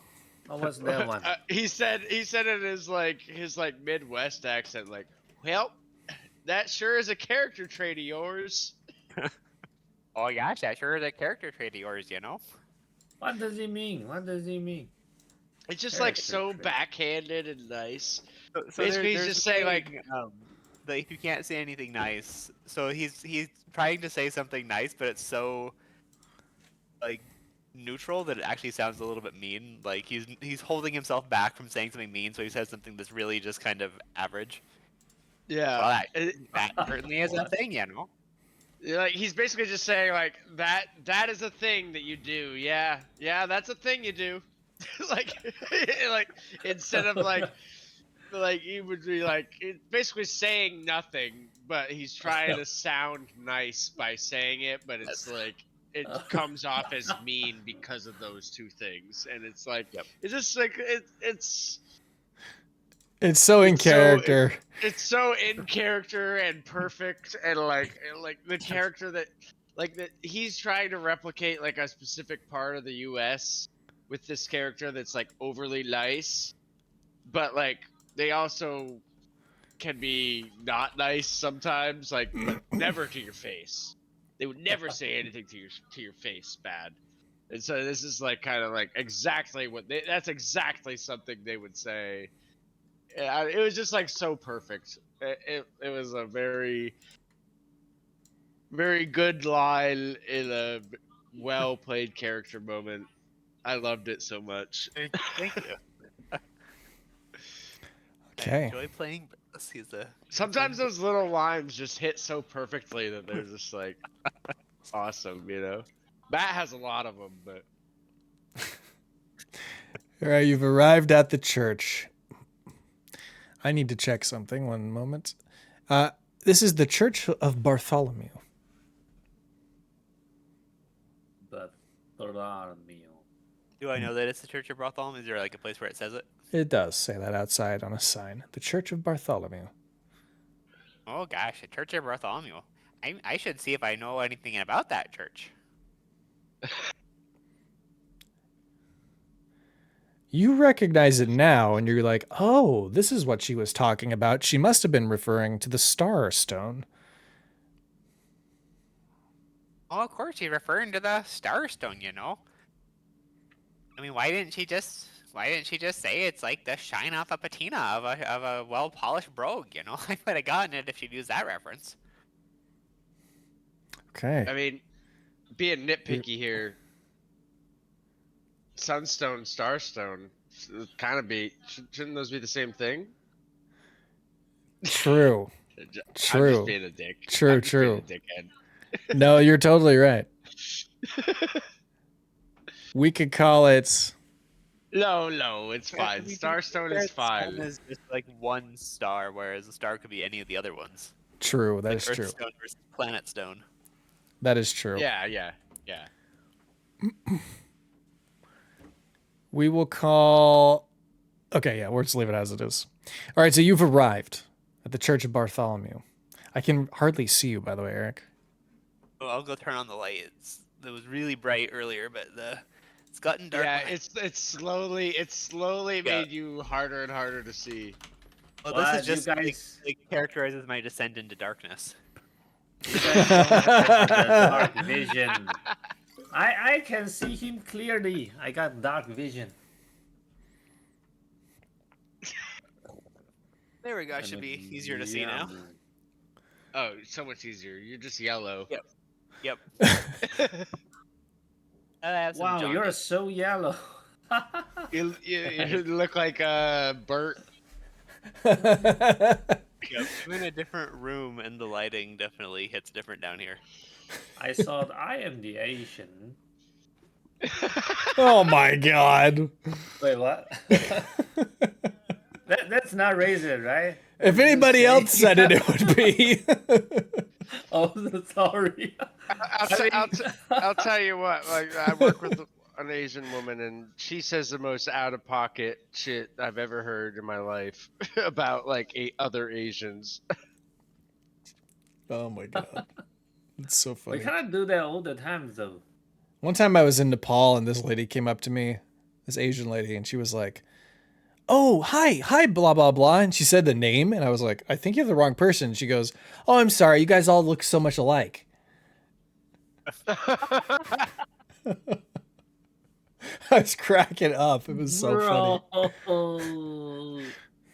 You're like, finally, someone's racist to me. I was cracking up. Yes. It was I so got it. funny. Well, I have to say, I actually sometimes I am a little bit feel like that. Not all the time, but sometimes I look a foreigner and I'm thinking like, hey, this guy looks like some dude I have seen in a movie. Like, you know, maybe Tom Cruise or something. And I He's asked, just been watching too many Asmongold videos. No. I just feel like, hey, this guy looks like a star. This guy looks like Tom Cruise. That guy looks like, who is that? Keanu Lee. That guy looks like, there's a Brad Pitt. But I ask other, and they say, "What are you talking about? They look totally different." And I'm saying, "Why? I don't know why. I just feel like they look very similar. Maybe it's the vibe, you know. Sometimes it's It's not just different. necessary." It's just different things that you're like. There's different things that your culture looks towards as identifying factors. And in the Yeah. US, like we look to hair a lot. And like that's why a lot of people think like Asian people look alike, because like pretty much most Asian people have black hair unless Yeah. they dye it. So it's that's like a very big identifying factor for like Americans, whereas like I think Asian people look a lot more at like cheekbone structure and like lips and like eyes. Yeah, it's different But features. different for every culture. I don't know exactly how it breaks down, but I mean every culture thinks that like when they're first like introduced to a new people, like they look, it's hard to discern, That's true. That's true.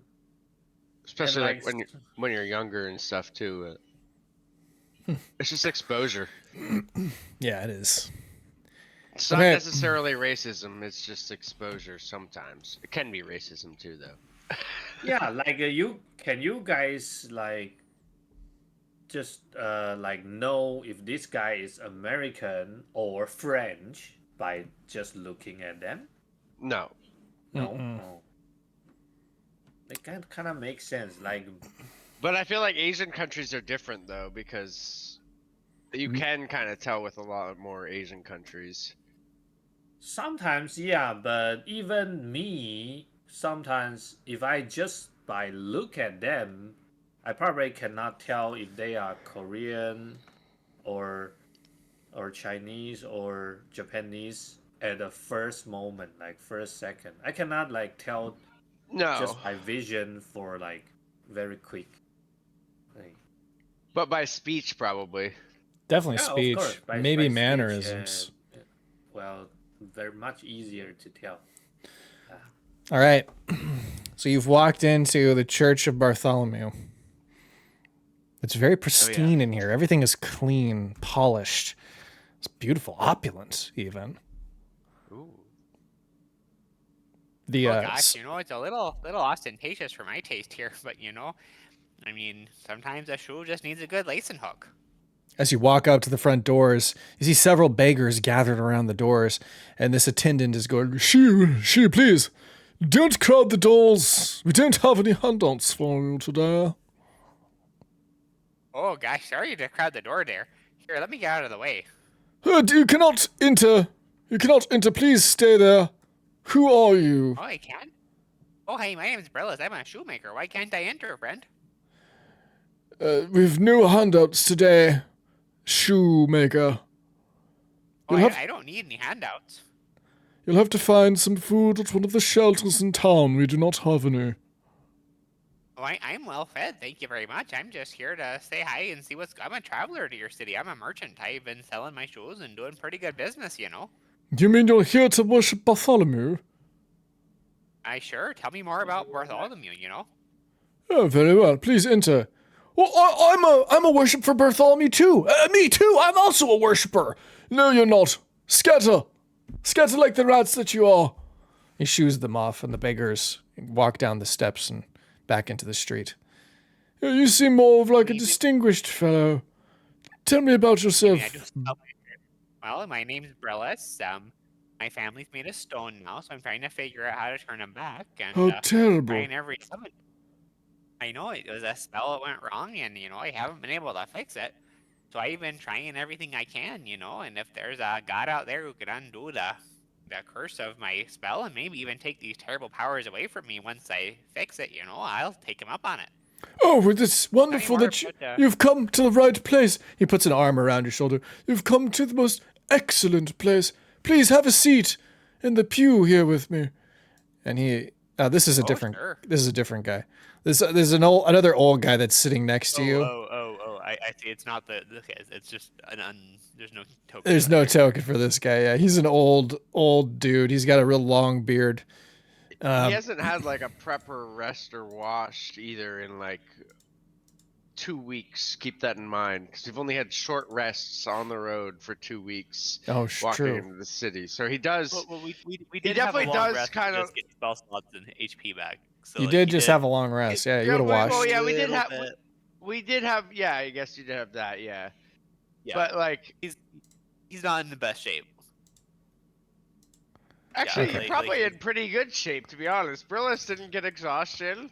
He had a long That's true, rest. actually. He Yeah. had a shower. He had a shave. I think he's okay. You Yeah. know, he had a nice, good meal. Like, Brillis is probably actually looking fine. I take back what I said. I wasn't. Yeah, he's doing pretty good. I wasn't thinking about how Brillis was doing, because he's doing just fine. Yeah, he's doing all right. Okay, so this old man Right, well, here. tell me more about Bartholomew. You know, can he undo powerful magic curses? Bartholomew, with Bartholomew, anything is possible.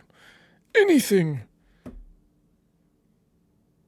Oh wow, you know that's a good deal. Yes, of I mean, course. I talked to some people beyond the veil, and they were telling me about You talked a with fella who? named Punk, but he was able Beyond to the- help particularly. What do you mean beyond the veil? Well, you know, when I ate the mushroom that gave me my cosmic powers, I was sent to the realm of chaos that exists beyond the mortal plane, and I met some beings of pure chaos, but also this fella named Excelsior floating out there, and he told me I needed to talk to Rakana and find this guy named, well, I think his name was Fram, you know, and oh boy, Fram, he died right before I met him, but he was a worshiper of Punk, don't you know? Fram. He's gonna roll Wait, religion. I haven't heard of him. None of those names sound yeah. familiar to me. Friends of yours, perhaps, but not relevant to the great book of Bartholomew. Let me show you something. He walks over and he grabs the book off of this pedestal up here where the priest is sitting. They nod to one another. I've heard of Punk, though, that you'd assume that they would know about a great deity, even if they don't like him. He knows Are Ponk. you- He knows Ponk, but the rest of the names he doesn't know. Well, I guess he knows the Yep. deities. He just doesn't know your friends' names. Yeah, because I think I brought Wait. a name drop Kana and Punk in that little speech. Ah, then he recognizes those. Yes, East? you speak Fram? Oh no, so like he didn't actually ever meet Fram. Like he was sent to find Fram, and Fram died right before he showed up. Oh, yeah. Let me show you It was something. like the first session he was in. He opens this leather-bound book. It's real thick. He turns to the first page and says, "The Book of Bartholomew." And he flips the page. And then it says, the first line. They're listed out as numbers. And you could see that there's a lot of these. They're like proverbs. The first proverb Oh is wow, just... there's a lot of proverbs there. Yeah. The first proverb is, always love thy friends. Oh my. At the end. It says, oh my. Second proverb. It says, follow the truth. Oh my. And the third one just keeps going down the list. Bunch of proverbs. He flips the page and it's just another list of proverbs. The whole book is just a list of different proverbs. They all say "Oh my" at the end. They all say "oh my" at the end.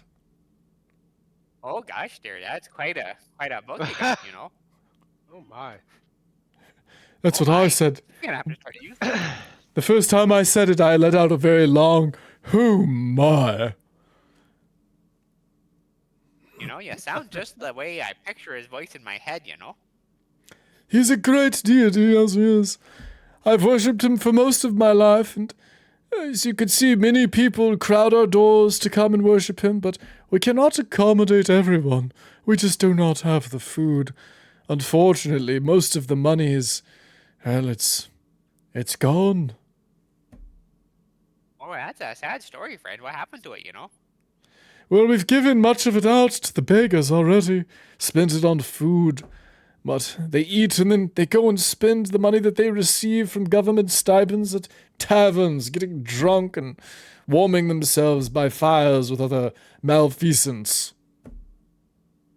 I mean, what if you had a fire in here? We do light the braziers sometimes, but we cannot accommodate too many bodies in the pristine and holy halls.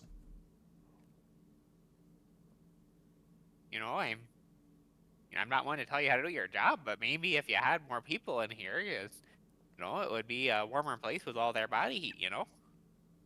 Oh, that's true, but I think the best thing we can do is to follow the proverbs, memorize them as best we can, and to pray to Bartholomew for guidance and an answer. Oh, sure. You know, these proverbs are really touching me deep inside, but, you know, I also am really impressed by spiky things. Do you have any Spiky of those that things. could, wow. Well, you could go out to the spikenut tree and perhaps pluck a seed from one of its many branches. Oh, sure. Do you have a statue of a spikenut seed? I've no statues of a spikenut seed here. Oh, maybe you're referring to one of our sacred stars. We keep that. I might be, you know. We keep that in the West Wing under guard. It's very sacred to us and worth a considerable amount. Oh, can I have a look at it? You know, it might influence me in joining your church, you know. I always found stars to be very moving.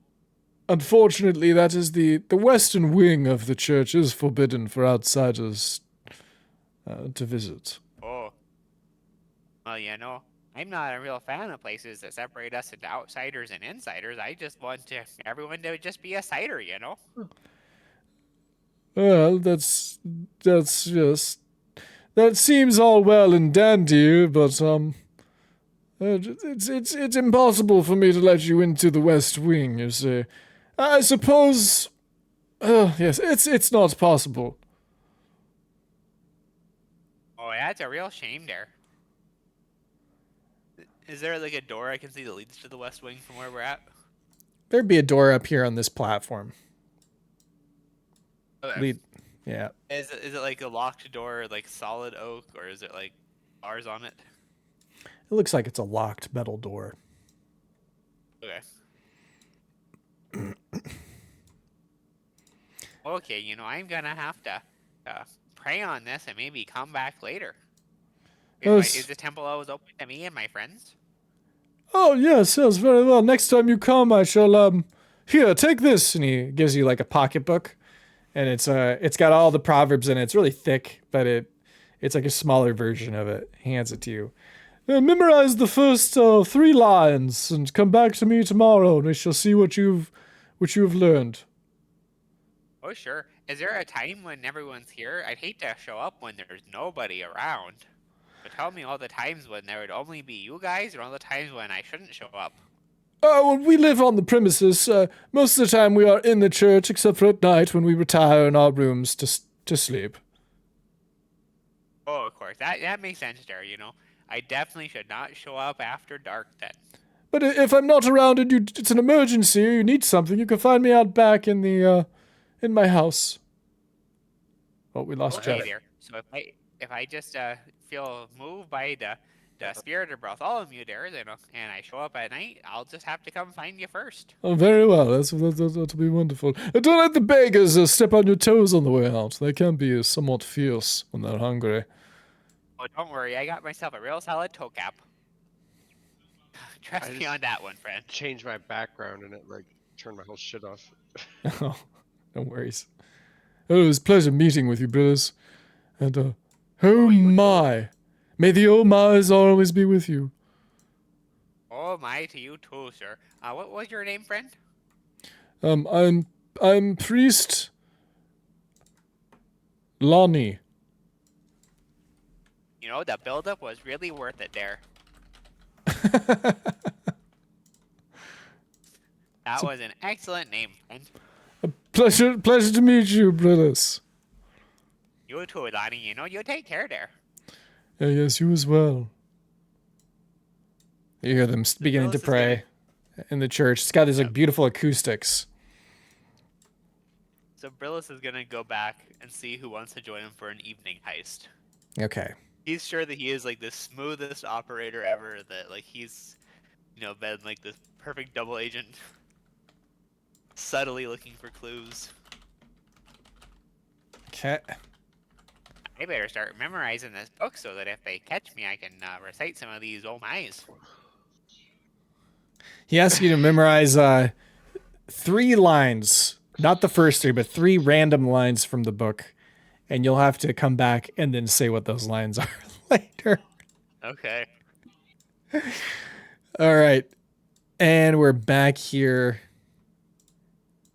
at the tavern. You walk upstairs to the room. Everybody's still sleeping. Did you want to go to sleep and wake up the next day? Or actually in the evening? Yeah, because everyone here is sleeping like until the evening, right? Like that was Right. kind of the plan. They're sleeping for the day. So he Yep. wants to see who wants to join him because like if they're sleeping at night, that's when he has to sneak in. Okay, we finally when they wake up, you see Elmond. Oh, hey, brothers. It's so good to see you. What a rest. Yeah, it's good to see you too. Are you feeling in ship-shape condition there? I'm feeling a lot better, actually. Oh, nice. So, there's a nice lady downstairs wanted me to drink, and I said no. And so basically, well, long story short, I got to steal a star from a church. What? Kamaji, are you okay? Excuse me? Oh, yeah, there's a church in Bartholomew, and there's some sort of star, and if we take it, then the people are going to be happy or something. I didn't really understand the details, but, So, you got roped into a heist? Is what you're telling me?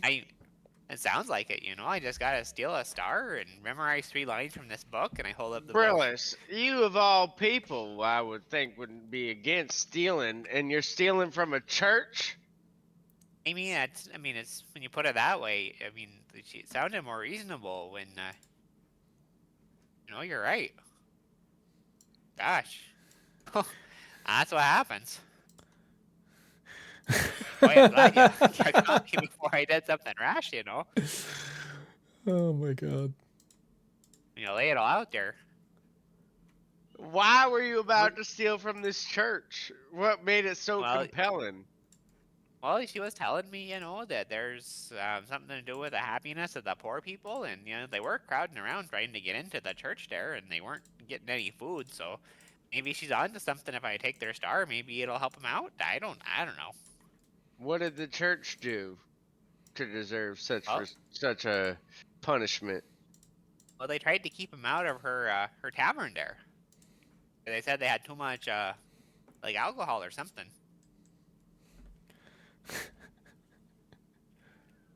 Now, that doesn't sound quite right. I don't know. Too much alcohol or something? The more I'm hearing it out loud, the worse it's sounding. I think you might be right, Kamaji. Maybe I shouldn't steal that star after all. It just seems a little weird. That's all I'm saying. I mean, it sounded compelling when she said it. Mostly because I just wanted to get out of there. You're stealing from a church, Brillis. There's if it was a corrupt church, I'd be all for it. But sounds like you have zero proof and necessarily. But they did. They did keep all the homeless people out. They said no one who's a beggar could come in, and they didn't have any food for them. That wasn't very nice of them. Well, now you're getting somewhere. All right, so tell us the whole story, dang it. All right, well, I gave her a shoe, and she filled it with alcohol and had me to drink it, and I didn't really feel safe doing that because she was trying to flirt with me, and even though I told her I was married, she was not listening to a word I was saying. Oh, gosh, got me so gosh darn frustrated. Oh, sorry for the language there, friend. But anyways, so she was telling... Oh, thank you, I was worried. Okay, so anyways... so she tells me that, I'm off the hook socially if I go and do this thing for her. And, it makes it sound like the way she put it made it sound like it was no big deal. Like they were bad people and keeping them from, being happy in her place. And, now that I think about it, it was mostly just she wanted their business. And they were saying for the people don't drink so much alcohol. I don't know if that's good or bad here. I went down to the church and pretended to be a lost soul looking for salvation. And they took me in and said, oh, yeah, you look better than those folk. Pointed out to the homeless people who they weren't letting in, and that's not very churchy of them, I thought. No. So, they told me that if you go in after night, that there's no one in there, and that I could probably, with some of your help, find my way into the locked door and steal the star and see what happens. Wow, Brillis, Know the you star. can really talk. Well, Oh yeah, it's a real You talent. notice that now? to me, it don't sound like any sort of thing we should be getting involved with. Yeah, Bills, I agree with Commander here. I'd like to establish diplomatic ties to the city once we're back, and maybe get him to join us and create a kingdom and spread my influence. And yeah, I don't want to have any part in stealing from that church.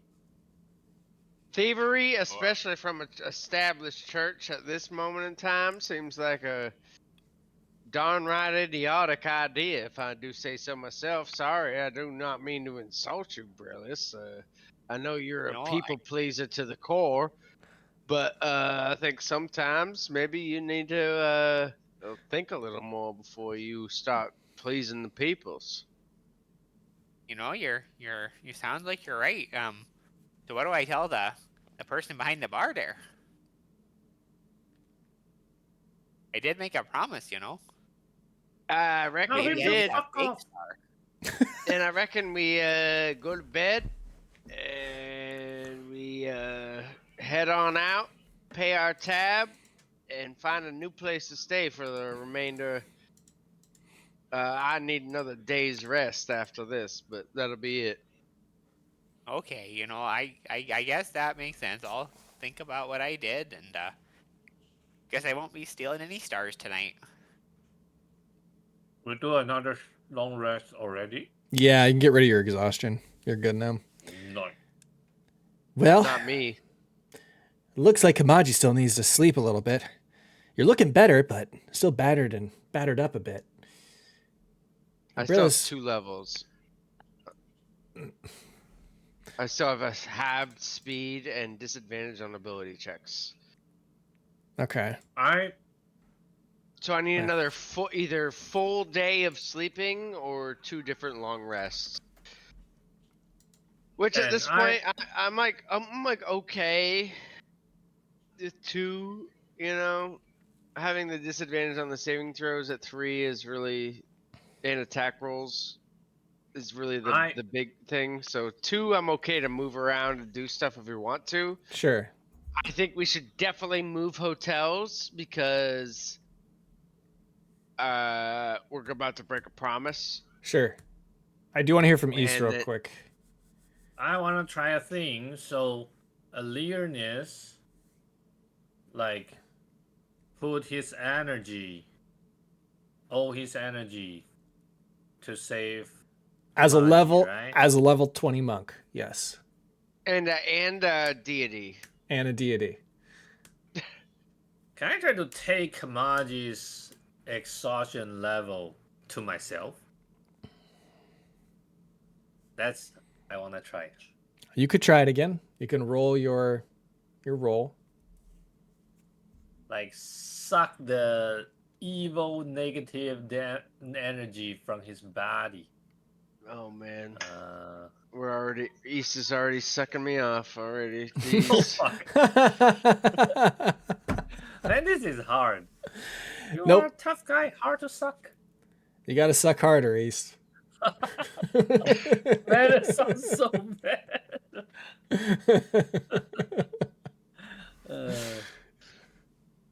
Okay. He's still exhausted. So 3 levels, right? Is that what you're at? Or after this next one, you'll be at 2. So you guys do sleep through the night. You wake up. It's in the morning time. And you want to leave and go to a different tavern. So I'm going to go back to the city and I'm going to show you where else you can go. So if you're trying to lay low, then you're probably going to go across the river into the poor district.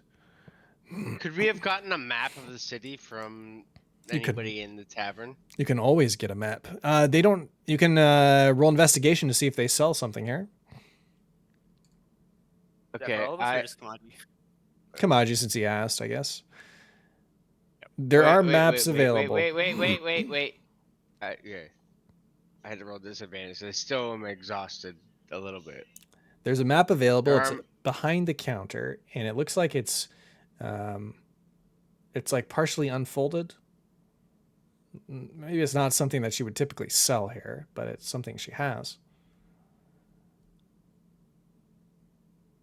Okay. I tell her. I'll give you 3 gold pieces for the map. I'll tell you what, I'll give it to you for free if you make your friend Brillis here take a drink out of his shoe with me.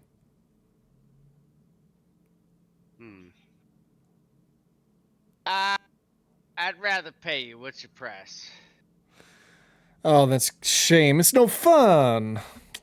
Oh. I am in need of gold, though. Roll persuasion. I'm gonna make it flat because you would normally have advantage. I know my friend, and I know he doesn't like to be forced on the booze. Myself, on the other hand, is a different example. What did I roll? She kind of leans in. Well, that's fine, sweetheart, but I don't have a particular care in the world for you in the way that I do for Brillis. Not to say I dislike you by any means, but Brillis is well, he strikes my fancy. Oh, don't worry, miss. I understand you fully and completely. He's that tall, strapped and handsome kind of type, and it's just well, I was trying to work him a little bit. He seems so stiff and hard to get to know, and I thought perhaps a drink might soften him up. See that I might be wrong. 5 gold pieces for the map. He sure is tall. You ain't wrong. 5 gold pieces. I pay it. Fine. I'm happy to pay it. Okay. You have a map of the city. This is going to give you a visual of this quarter, though, not the entire city. If you want the rest of the city, you're going to probably have to go to one of those shopkeepers to get the information. It's actually going to be somewhat of a drag for me because I got to use a very small thing to... You don't have a bigger tool? I don't have a bigger tool than that. Wow, that's hilarious. I'm really sorry. That's all right. You could just reveal all, right? I could. Oh, temptation. Ooh. Here I am on your shoulder. Temptation. It's almost done. This is the common quarters. The other quarters are going to be north. That's going to be where most of the beggars have been living. Common quarters are still people with jobs and whatnot. I feel like it's not updating, or I'm not seeing it. There you go. Oh, whoa. There it is. Literally as they said it. Wow, that looks awesome. Okay. What a cool map. It's a cool map. You guys are going across the river to another tavern. This one's even going to be crappier than the previous one.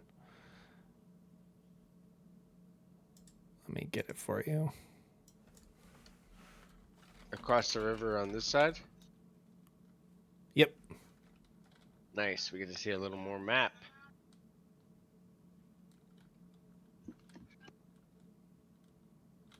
I'm a map fiend.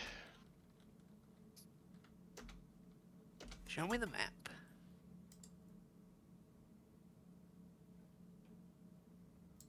Let me get it set up here for you. Just take me a second.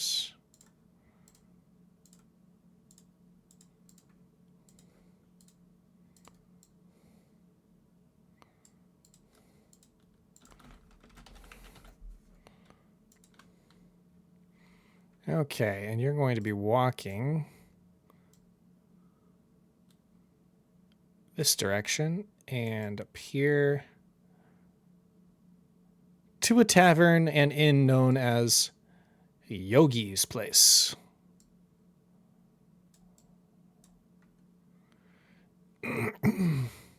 Yogi's?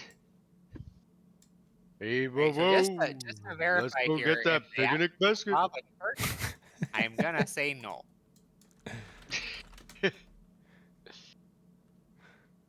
Say that again, Brillis. You know, just to get things straight here, fellas, just to make sure we're on the same page. If they ask me to rob a church, I'm gonna say no, right? Yes, you're gonna say no. Okay, gotcha. All right. I'm gonna do my darndest not to rob any church. No, you're gonna say fuck you. Oh, that's kind of strong language there, friend. Yes, you need to be strong. Be tough.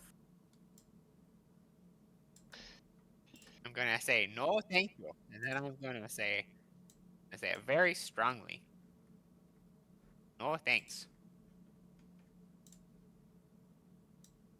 Yes, you say no thanks to you. And fuck you.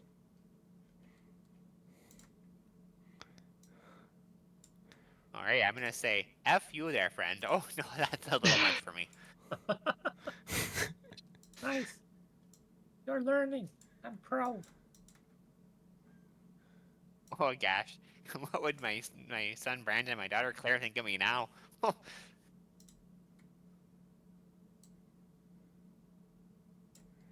Oh, I'm almost done.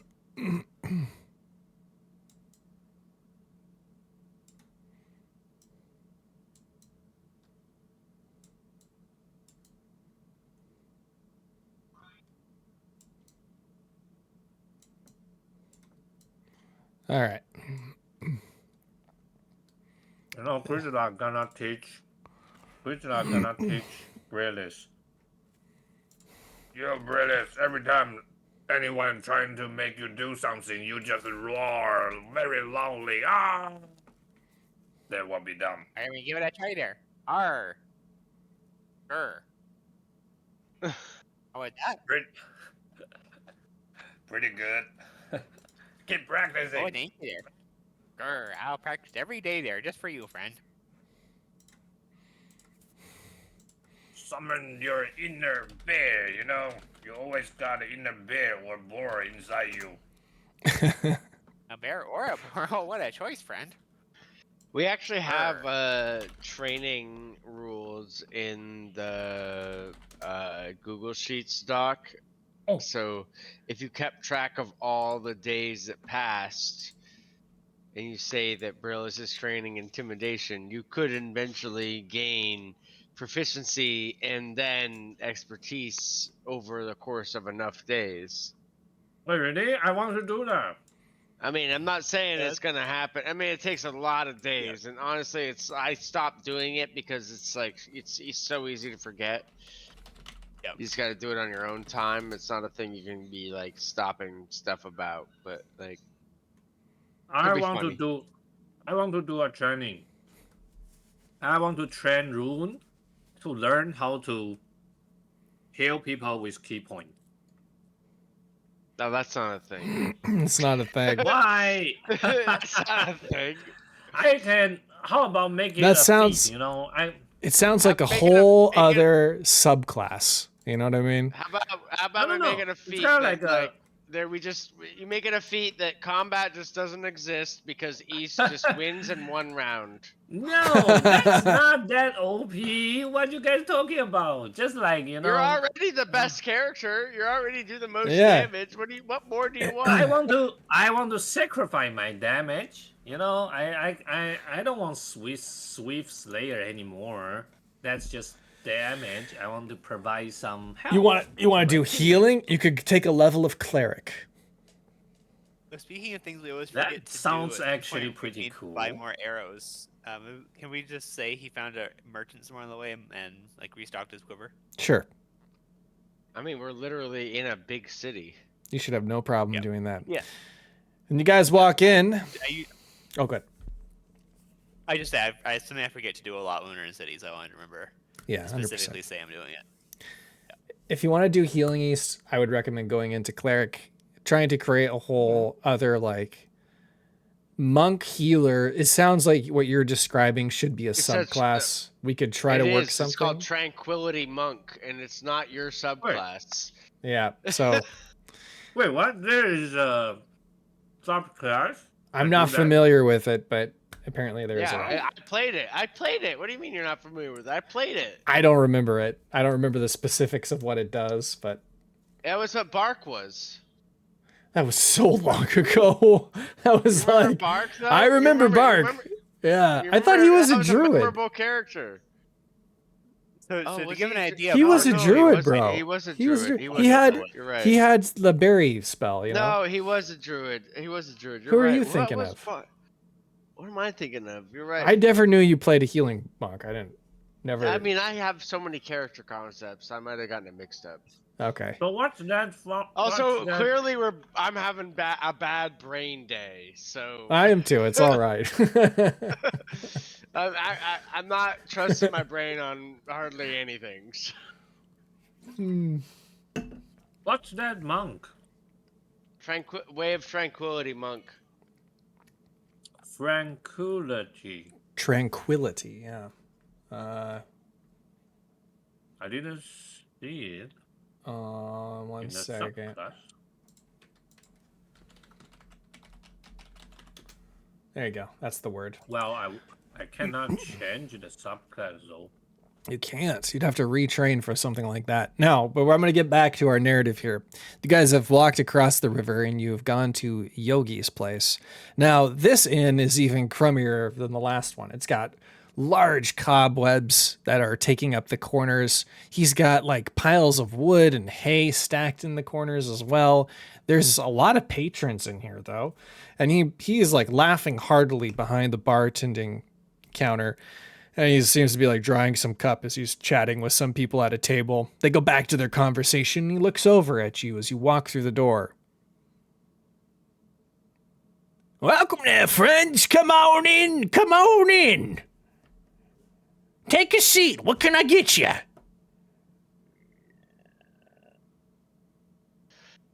I have a stiffest drink you're legally allowed to serve, sir. You sure you don't want the stiffest drink you're illegally not supposed to serve? Not for the first round. I know my limits, sir.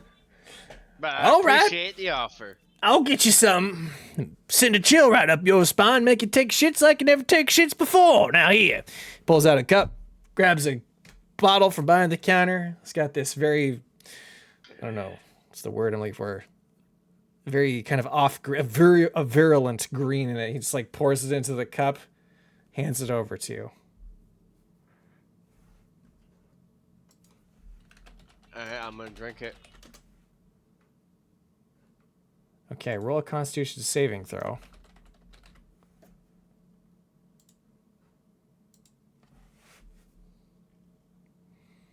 You keep it down, though you feel this gas building up in your stomach. Nothing happens. Well, I see. You can hold a drink. I respect a man who can hold his drink. What else can I get you, boy? Y'all serve food here that's edible? Well, sure, all food is edible, ain't it? Not in my experience. I'll get you some. I got some chicken wings in the back, cat's paws, and say, buffalo horn stew. And I can whip you up some tomato sauce soup. Give me a heartiest meal.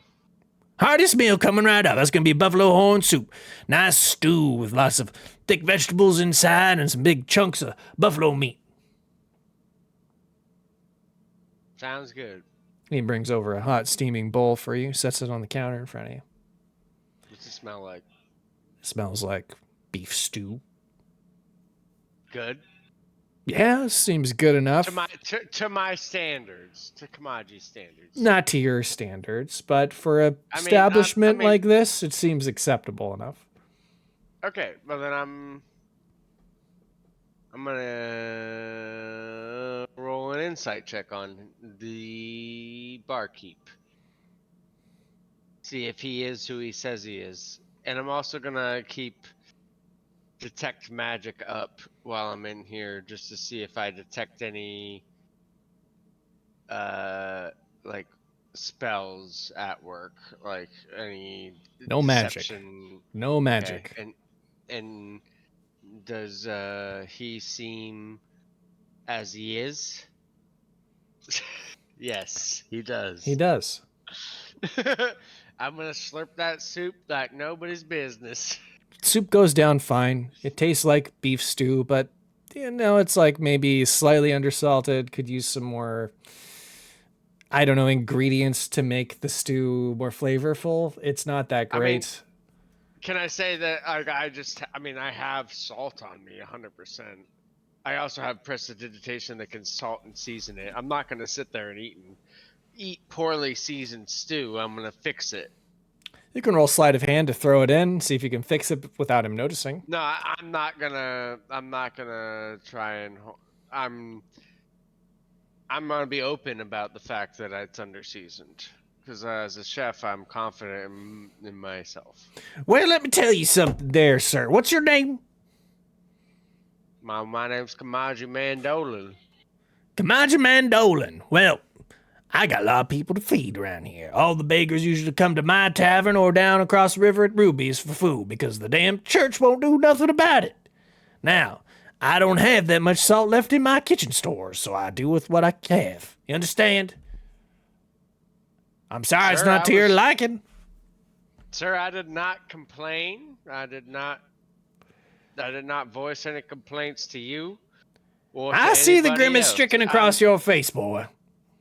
I had no grimace. I merely corrected imbalance in my food that I had the ability to correct. I understand you did not have the ability to correct such an imbalance, so I corrected it for myself because I understand the culinary arts. Now, can I eat my food in peace, sir? You see there? You glower worse than an eastern sand grouse, and it's maturation period. You talk to me about no grouse.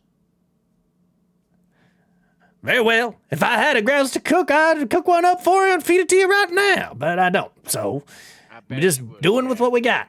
Now, how about the rest of your friends? How about your green little girl over here? What's your name, sweetheart? None of your business. Oh, she's got a mighty mouth on her, don't she? And everybody in the tavern starts laughing. Listen here, missy. You're lucky we even serve goblins in this tavern. What do you mean? Are you racist? Well, we don't care much for goblin kind around these parts because of the things that you've done to our city folk out there in the farmlands. Kamaji's gonna grab him by like the scruff of his vest and like pull his chest like right down to the counter, so his face is like below Kamaji's, and Kamaji's gonna like stand over him and be like, "Listen here, sir. You're gonna serve her food, and it's gonna be well seasoned too." Very well, yes, sir. I don't want no trouble. Very well. Otherwise, you're gonna know what's good for you. Now move along. Very well. Here you go. Hands you a bowl, but he keeps an eye on you. He appears to not trust goblins. Outlanders and goblins have not gotten along for a long period of time. This is something that you should know about in your histories. Wait, what happened before? Just like the people of Stoneguard had fought goblins in the past, the Outlanders have as well, but they don't have an alliance like you guys do, right? As Kamaji lets him go, he kind of like lets him go with like a push and kind of like pushes him back so he like stumbles a little bit. How about the rest of you? What do you want? Boy, I could really go for a nice glass of water and maybe some sort of, well, if you got some food there, I wouldn't say no. Water? All right. Oh, yeah. He gets you a glass of water and a bowl of soup. Oh, thanks there, friend. It's like I'm drinking two things. How about your son? He points over to Elmond. I'm an adult, and no, I don't want anything. I'm not currently hungry. He's going to sit here next to Brillis. I'll take a leg of some sort of animal if you got one. Don't really matter what kind. Let's see. Funnily enough, I got a terror bird haunch in here. How about one of those? I'd love to sink my teeth into one of those, thank you kindly. He gets you one of those. Not much meat on it, but he hands it over to you. I could really go for a glass of blood. Do you got any animal blood? Sure, I can find you some animal blood, friend. He's gonna take a look at you. You look mighty pale for, are you sure you're feeling well? I'm rather sick. I picked up a disease on the road. Kamaji speaks up and says, and you look mighty, and your pockets look mighty light for a man of your stature. And I hand him 2 platinum pieces for the lot of us. His hand just like hits the top of the counter just because he's in so much disbelief. Well, that's mighty kind of you folks. Where are you from? A place where discretion can buy a lot. Now, fetch us our food and drink, please, sir. He pockets the platinum pieces and he comes back out and he gives you the best of what he has. It's not much better than what he's given you, but he does give you a lot more. And he gets you the glass of blood. Chris wanna order food for the almond. What in the hell? Is that stick talking? What is that? I'm Gridlock, the mighty, unstoppable stick! Who's doing that voice around here? Who's doing that voice around here? One of you is a real talented ventriloquist. What do you mean, me? He's like looking over at Almond. It's not me, actually. It's the stick. How is that possible? I'm inside this stick. I'm a mighty warrior. You've attracted the attention of many of the patrons inside of the tavern. Many of them begin to crowd around you and push towards you and like between you, bumping shoulders side by side. Now I want to know exactly how you got a voice to speak outside of that strange looking skull. What is that anyway? He's going to do an investigation check. Huh. Some kind of humanoid individual's got a voice bemoaning inside of its head. I don't understand how it could even be possible. The mighty Corwin put me in this stick. Corwin? The deity? The Minotaur? Corwin. Yeah. Huh. I die like a hero. And then I'm a stick now. I've never seen anything like it. I bet. Now serve this kid like a sausage and beef and chicken and egg and pork and more sausage. This kid is too thin, you know? I've given him everything I got. I don't got any more sausage than what I've already handed out. And put many cheese on everything. Yes. Well, I don't got no cheese. Most of our cows are too thin to produce any good kind of milk. I'm sorry, I really am, but we're barely getting by here as it is. All right, give it everything you got. He gives you everything he's got. You can roll an insight check on it if you'd like. Sure. Insight for who? I guess Gruzlock. Okay. Insight. Yeah. Ooh, pretty good. Funny.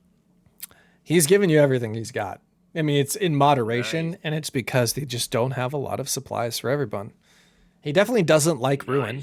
There is a bit of prejudice there from him. He is distracted mostly by this talking stick. It's something very strange to him and the people in the tavern. You're definitely becoming sort of a novelty to these people who don't have a lot. Nice. Now, what I want to know is, what do you folks do for a living? You seem to be well off, and I'm rather curious. We kick ass, of course. Well, kicking ass doesn't always pay very well, now does it? No, Well, we're cobblers. Oh yeah, that's right, we are. Who knew that shoemakers could be rich? Huh. We're some of the best cobblers in all of Awania. Now, Well, that's why we have such a great team, because each person on the team fits a role, and Brillis over there is the master cobbler behind it all. That's why we're so great. And that's why Well, thank you there, friend. well, you wouldn't be we looking are. for another team member now, would you? I can be a quick learner, I can. What possible role could you fill in making a pair of shoes when there's already a 6-person team? Well, I do have management experience, and I do have this nice Brillis is our tavern. manager, and so is Ruin. Ruin is our motivator. Well, I would be willing to perhaps True there. reorganize my business, and maybe we could turn this here shop into a shoe business. Unless you already have a fine establishment in the city proper. Now, if you're talking expansion, now we're talking. Because this could be our Jawood headquarters here. You know, I think we'll be in touch. Very well, I'm very excited about the proposition. I give a wink to Brillis and I start to walk out. Okay. All right, we'll be in touch. Just don't ask me to rob a church, and we'll be fine. Rob a church? We're still staying here, right? If you need to stay, there are some accommodations out there in the woods, set up with tents. I'm sorry I don't have anything inside of these nice cobblestone walls, but that's just how it goes. I mean, that's actually better for us, to be honest, right? Yep. If you were gonna ask me to rob a church, I would say no thanks, and then I go grr. In a really forceful way. That's very intimidating of you. I could see that most of your energy and expertise lies in shoemaking and not so much in intimidation. But that's all right. Oh, yeah. That's true, friend. It's mostly about the shoes. For now. For now, I'm working on it. You guys go ahead and take another long rest if you'd like for the nights, and then we will move on to the next morning. You do hear news that the city is now being attacked at the front gate by these strange shadow creatures, as they've been described, and that some of the guards have been killed in the exchange. But they only appear to be testing the city guards' defenses, or the city's defenses, and haven't really attempted any kind of siege or anything else. It's almost like they're just playing with the people out there. All right, hear me out. What if we save this city, and as heroes, we use our influence to bring them to Stoneguard's side? It's like literally it's like the same thing. It's like the same thing that happened in Stoneguard almost. Like there's like a siege and we can become the heroes. Yeah. I mean, although we sieged it first. If the group of us here, the 6 of us, are enough to stop this army, I'd say yes. I'm already planning on opening diplomatic relations with all the things I learned from this newspaper, and saving the town is just a good policy.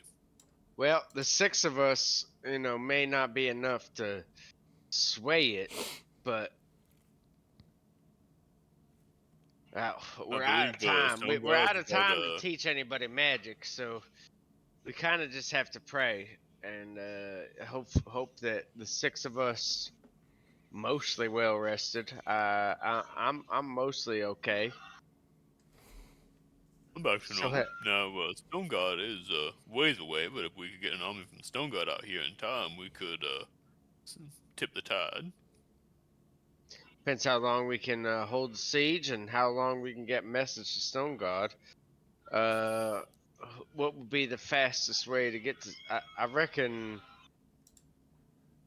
I would probably be the fastest to get to Stoneguard. That's probably true. I mean, I could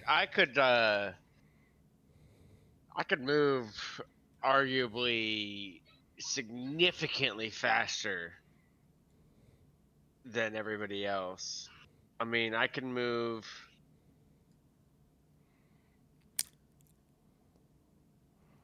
So just so you know, the hills are 2 days worth of travel.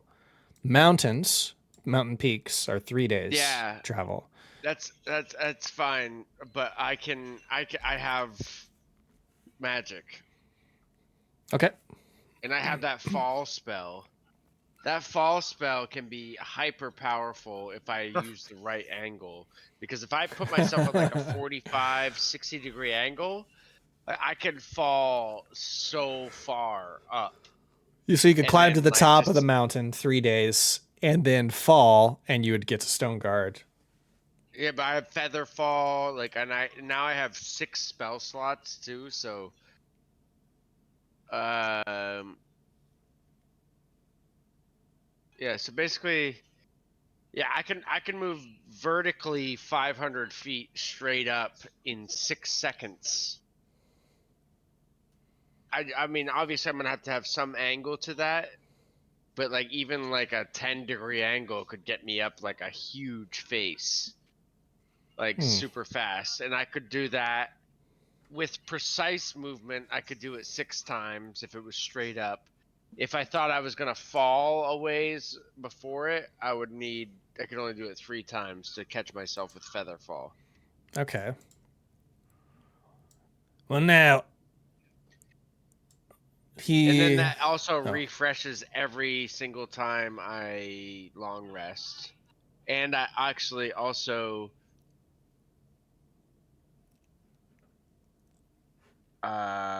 because of arcane recovery, I can do it even more times per rest too. So I can travel pretty fast with that. Especially launching off the mountaintop with if I launch off the mountaintop with a fucking 45-degree angle straight out, I'm gonna go so far before I actually need to catch myself. That's true. It's pretty wild. I think we should probably stop here, though, because this is a good spot to stop before we get into the next. I would say if you guys wanted to just quickly buy a map of Jawood City and its surrounding areas, we can get you the next district since you're in the other one. It is going to be 5 silver pieces for the map. Somebody want to pay that? Okay, sweet. This will get you this district, and then you can also get a map of the surrounding area on the world map if you wanted to see what that's like. Oh, we're good. Just kidding. Obviously we want it. How much is it? That one would be 6 gold pieces. I mean, 6 silver pieces, excuse me. Okay, there we go. Dude, I just gave a kid 2 platinum pieces just for fun. You think 6 silver pieces for anything is a thing you need to even ask us for? It's not, but I want to be fair with the prices for chump change. It is, but that's what the going price would be for a map. Okay, and then let's see. This one is going to be 60 feet.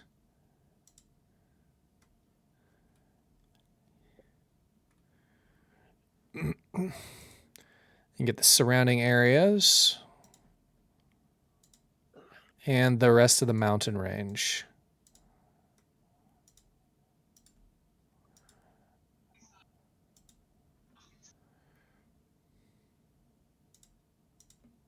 Yeah, I'm fucking flying away. I'm flying away to get help.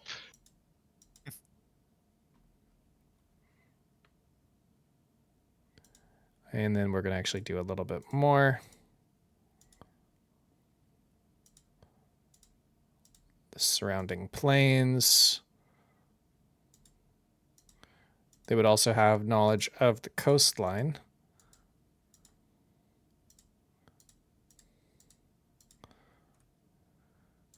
And this bay. Okay. And then lastly, they would know of another location known as Fern Valley. And the road to Fern Valley, which would be there. Okay, and then other things they would know. They would have a road that leads out to this peninsula on this very large lake. That lake does link up with another, actually it's just a lake on the other side of the world. And then from Fern Valley, they'd also be aware of these mountains. You can roll investigation check on this.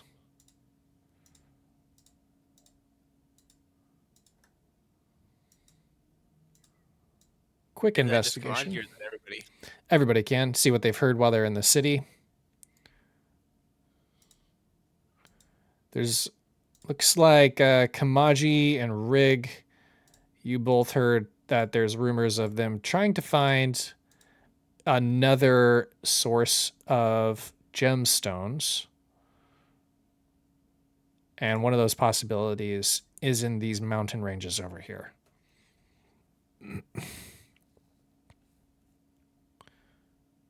Okay. Investigation. Oh, yeah. 18. 18, you'd also have heard the same thing.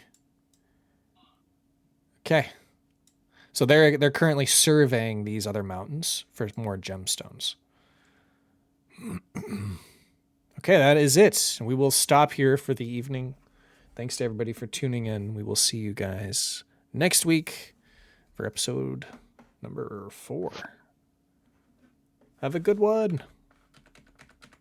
GG. GG's. Everyone. GG. Hey, yo, thank you for the bits. See you later, dude.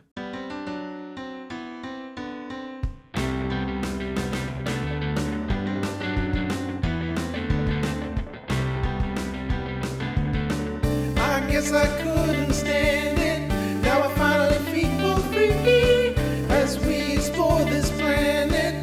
Your help is what I need. Roll the dice and make your move. I've got nothing left to prove. I know that you will have my hand as we navigate the strange land. I know I was feeling trapped. What I needed was liberation. Now I know you got my back as we continue our exploration. Roll the dice and make your move. I've got nothing left to prove. I know that you will have my hand as we navigate the strange land. This strange land.